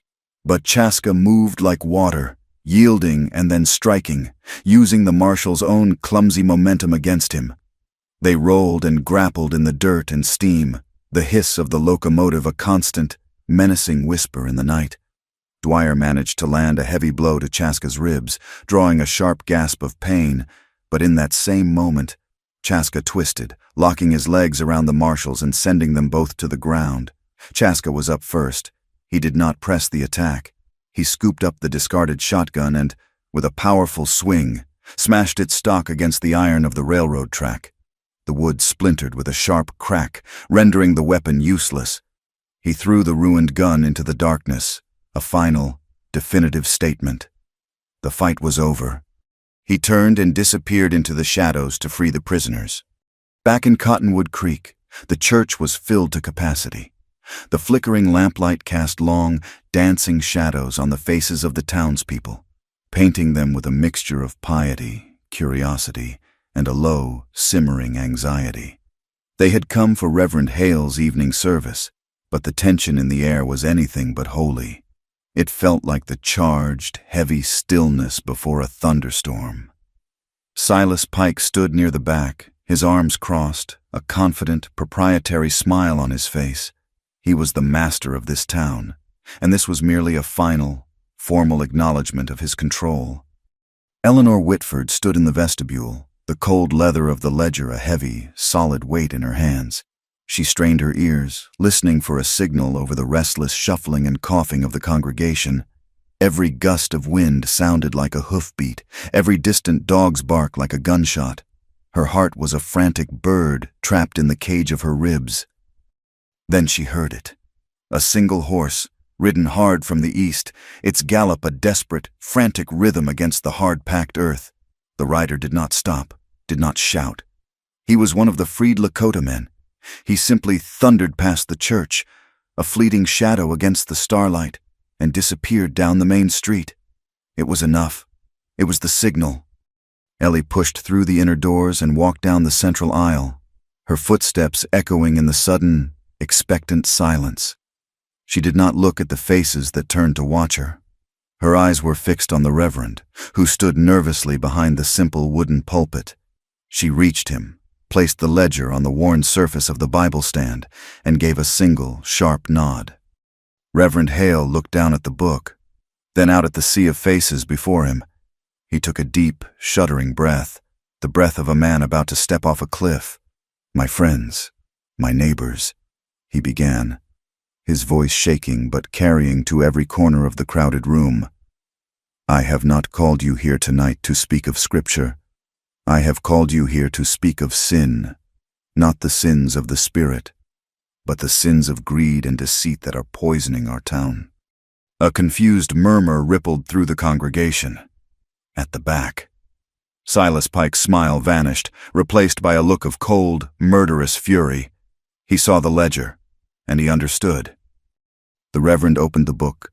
His finger, trembling slightly, found the first entry. He began to read. A payment of $50 to Councilman Miller for his vote on the new water ordinance. The councilman, a portly man with a perpetually worried expression, turned a shade of pale green. The Reverend read another $100 to Marshal Caleb Dwyer, paid on the day following the alleged attack on Miss Whitford. The murmuring grew louder, angrier. People turned to look at Pike, their expressions shifting from respect to suspicion. Pike's hand slipped inside his tailored coat. He began to push his way through the crowd, his eyes locked on the Reverend. "It is all lies," he shouted, his voice a sharp, ugly tear in the fabric of the evening. "Lies concocted by a traitor and a hysterical woman. Marshal, do your duty." As if on cue, the church doors burst open. Marshal Dwyer, his face bruised and his clothes torn, stood there, a pistol in his hand. His remaining deputies fanned out behind him. The trap was closing. The town's last hope was about to be extinguished by brute force in the house of God. "Stop him," Dwyer roared, pointing his pistol at the Reverend. But as his deputies took their first step down the aisle, a sound unlike any other ripped through the night. It was not a gunshot. It was a cataclysmic, deafening crash, a sound of immense, groaning metal and splintering wood that shook the very foundations of the church. The great bronze bell, the one that had called them to weddings and warned them of fires for 20 years, had fallen from the belfry, plunging to the street below. It landed with the force of a thunderbolt, its last, mournful, earth-shaking bong a death knell for the old order. The crowd cried out in terror and confusion. In the belfry high above, O'Rourke the blacksmith dropped the axe he had used to sever the thick rope, a grim smile on his face. The chaos was the signal for May Collins. Now she yelled to the women around her, "Get the children out." She and the other women of the town, from the store owner's wife to the girls from the saloon, formed a human chain. They did not panic. They moved with a fierce, protective purpose, herding the bewildered men and frightened children out the side doors, away from the impending confrontation, clearing a space for the final act. Into this maelstrom of dust, fear, and confusion, a new figure appeared. Chaska rode his painted pony into the square of light cast by the open church doors. He was not an avenging angel. He was something more powerful. He was the living truth. And riding in front of him, his small arms wrapped tightly around Chaska's waist, was Natan, alive and safe. The sight of the boy broke the spell of Pike's lies.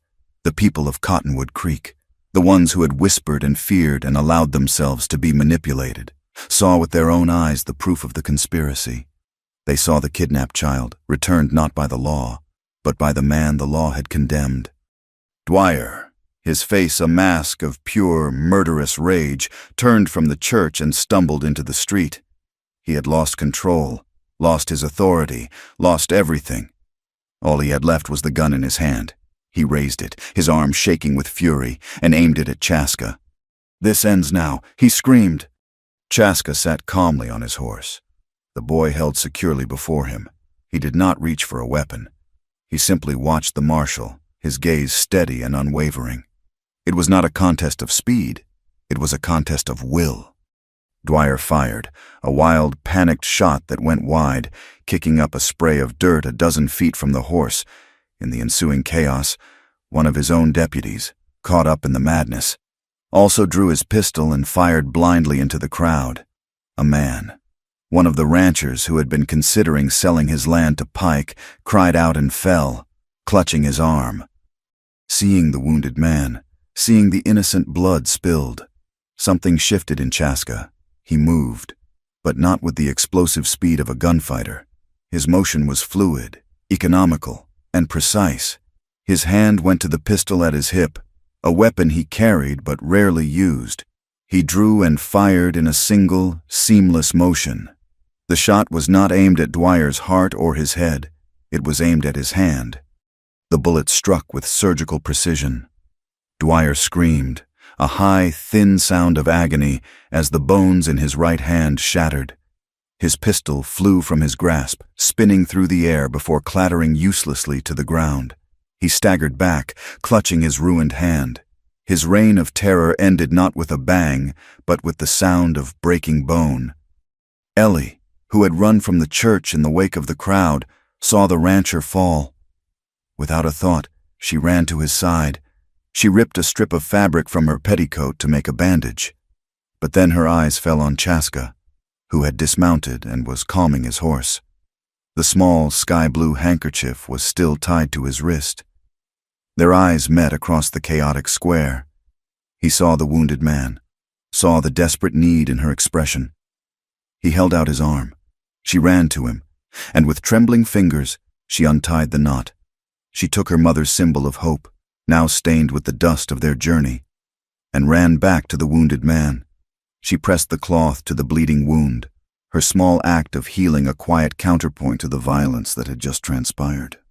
During the standoff, Silas Pike saw his chance.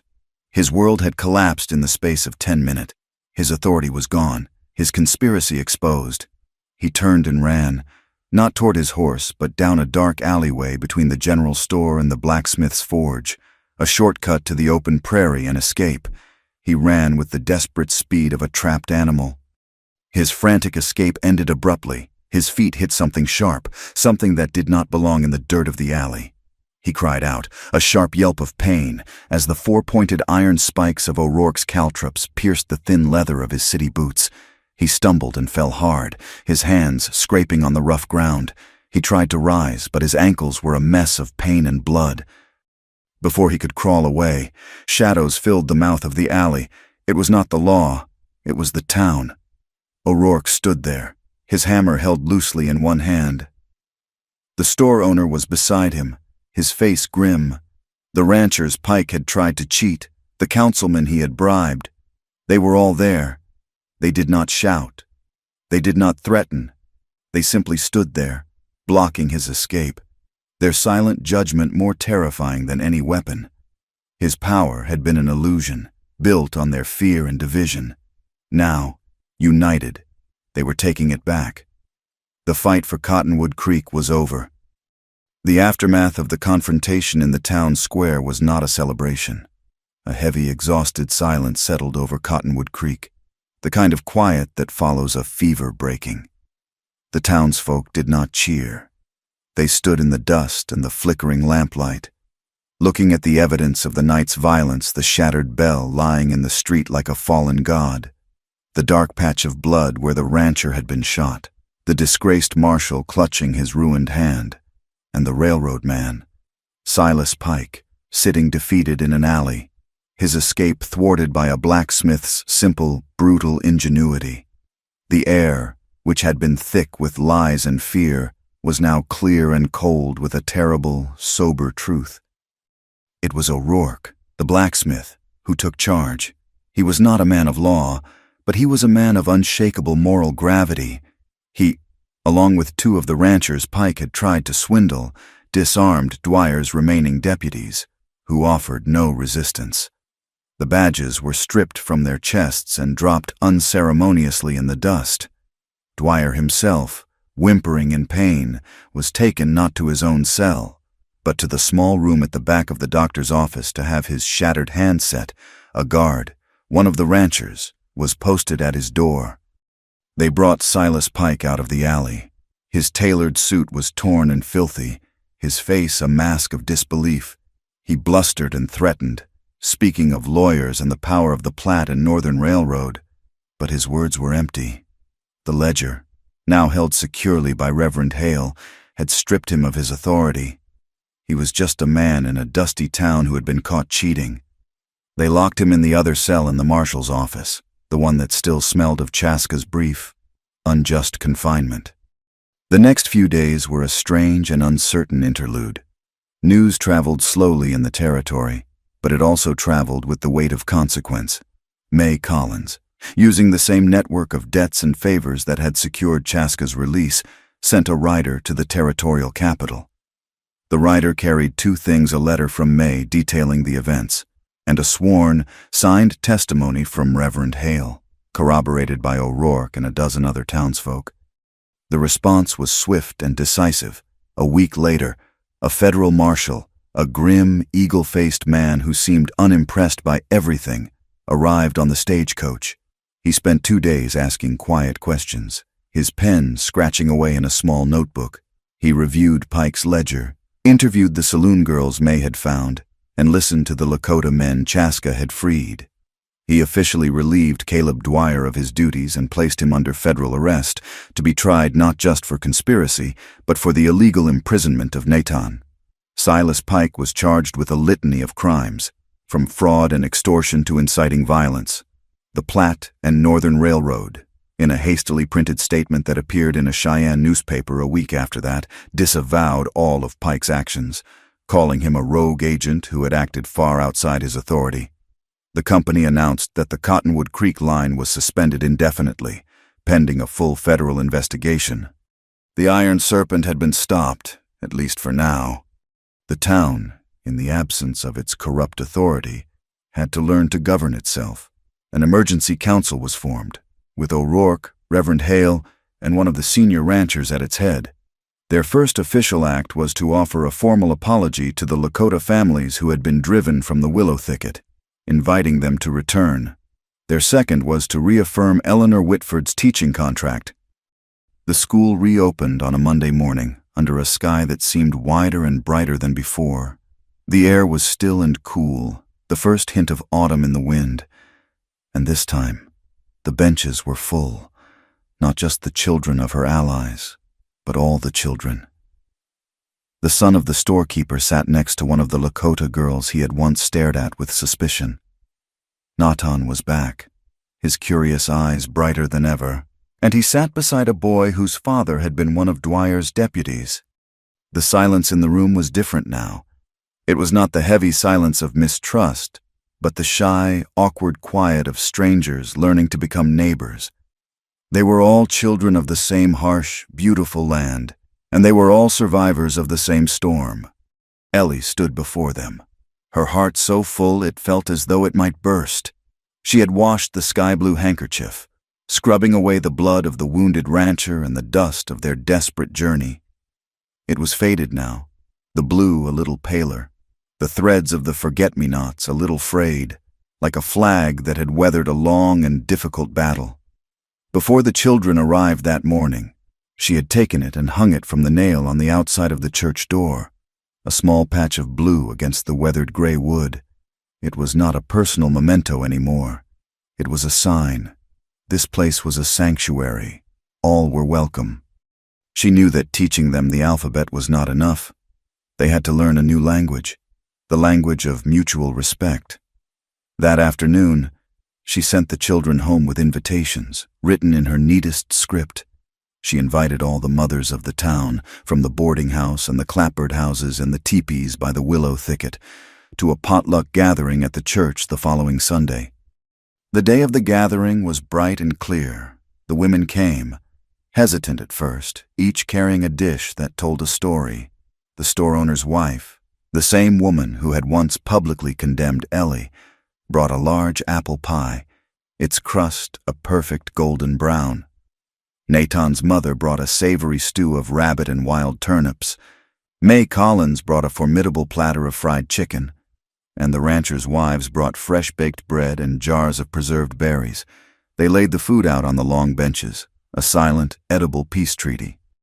There was no grand ceremony, there were no speeches, there was only the slow, cautious process of sharing a meal.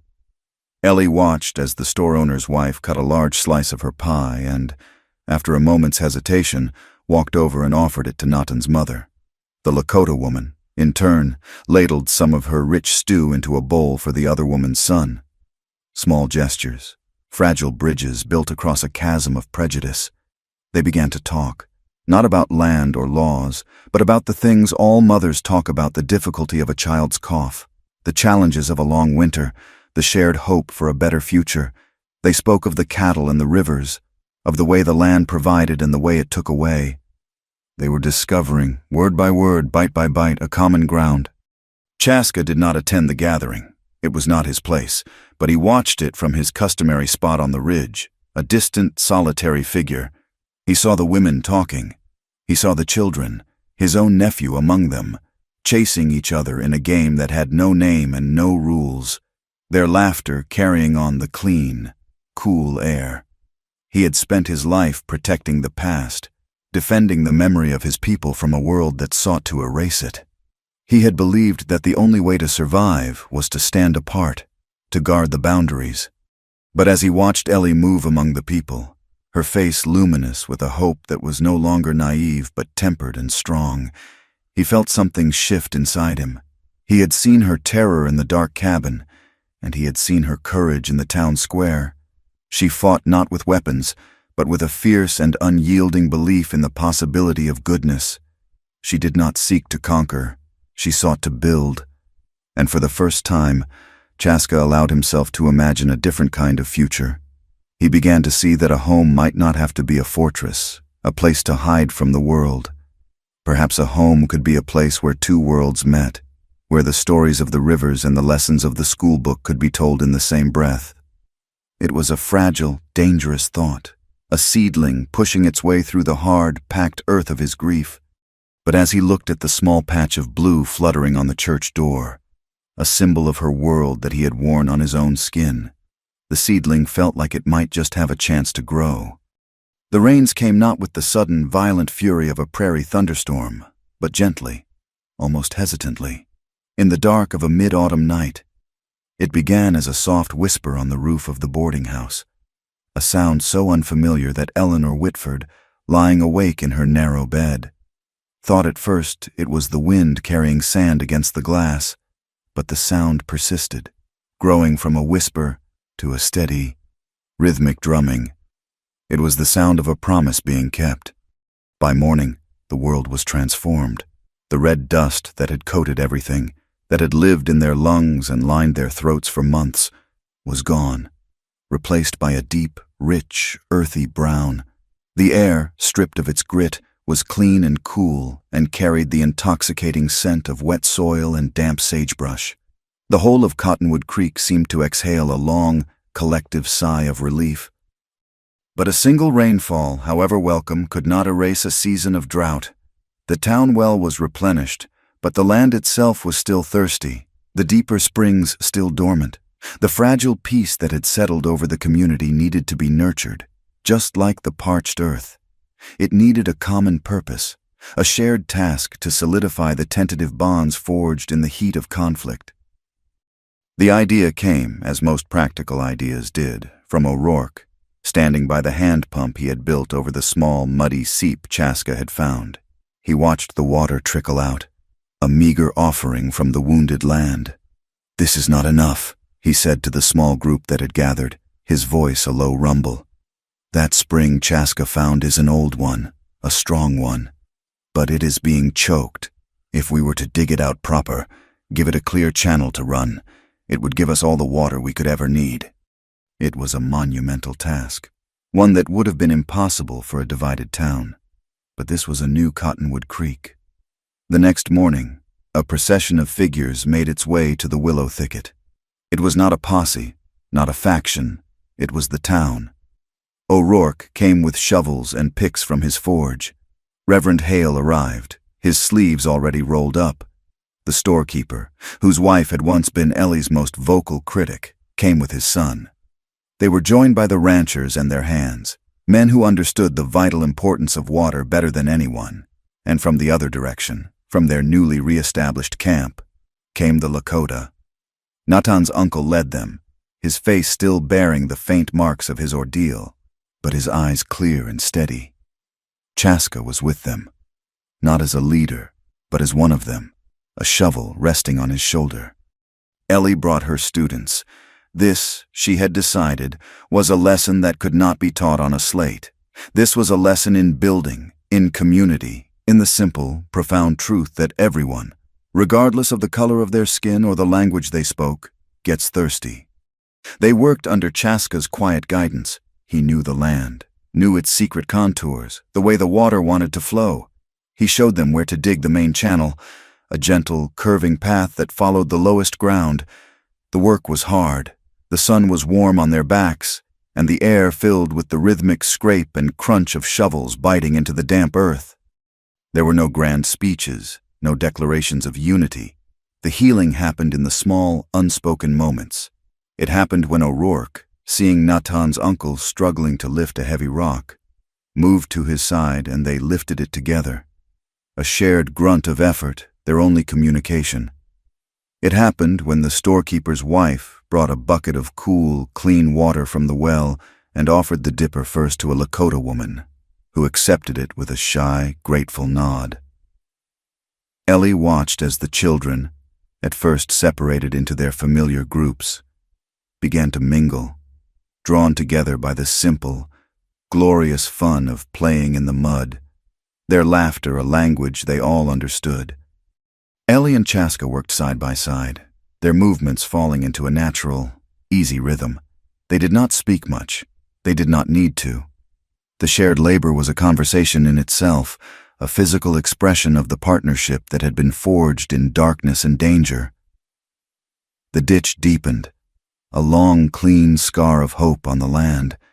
By the end of the second day, they broke through the last barrier of rock and clay that had been strangling the old spring. There was a sudden, joyful gurgle, and then the water came.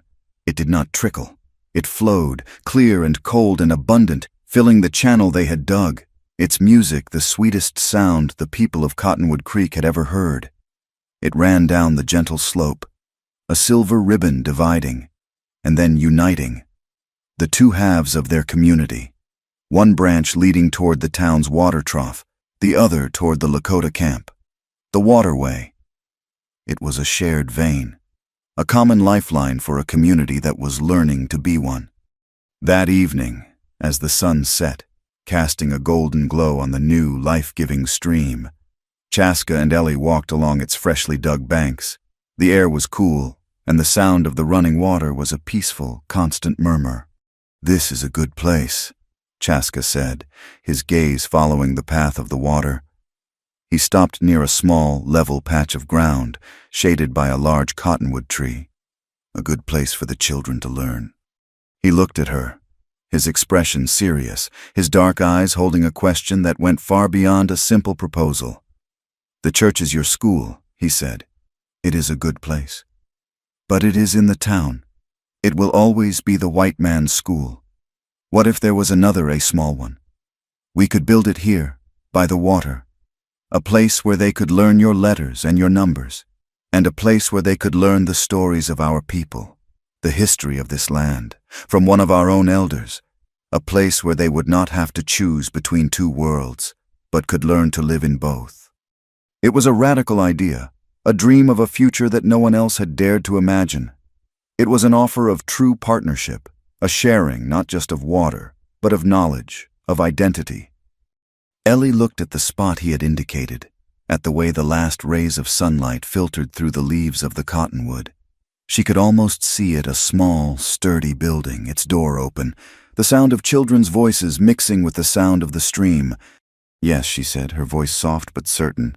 "Yes." On their walk back, they passed the edge of town, where the old, bleached cow skull still stood impaled on its fence post. It had been the first thing she had seen when she arrived, a grim symbol of death and survival in a harsh land. She looked at it now, and it no longer seemed menacing. It was just a part of the landscape, a relic of a past that was already beginning to feel distant. "That is a memory," Chaska said, following her gaze. "It is a reminder of the long journey, of the herds that crossed this land, of the life that came from them. It does not have to be a symbol of fear." The next day, He took the skull down from the post, together. They carried it to the stream, and using sand and water, they scrubbed it clean, washing away the years of dust and grime until the bone was a smooth, polished white. They would keep it, they decided. And when the new school was built, they would hang it over the porch. It would no longer be a warning. It would be a lesson, a fulcrum of memory, a respected piece of the past on which to build a new future. A few nights later, they walked out of town together under a canopy of brilliant stars. They did not speak of their destination, but they both knew where they were going. They followed the same path they had taken on that other, darker night. But this time they did not hide in the creek bed. They walked on the open prairie, their shoulders occasionally brushing. Two people moving as one through the vast, quiet landscape. The supply cabin at the railhead was still there, abandoned and silent, a monument to a defeated ambition. The door was unlocked. They stepped inside. The air was stale, and a thin layer of dust covered everything. But the sharp scent of pine still lingered.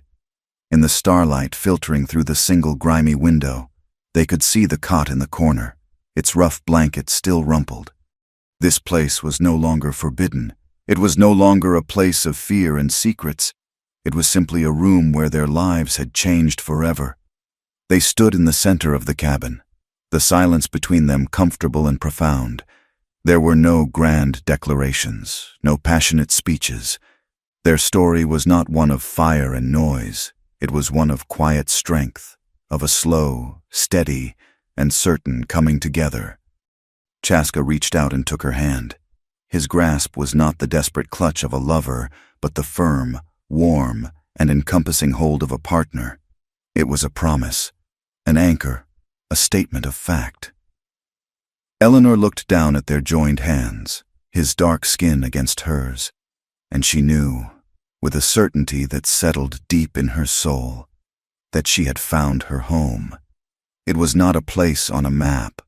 It was here, in this quiet, unassuming strength, in this shared future. The road ahead for Cottonwood Creek would not be easy. The scars of prejudice ran deep, and the world outside their small valley was still full of greed and ambition.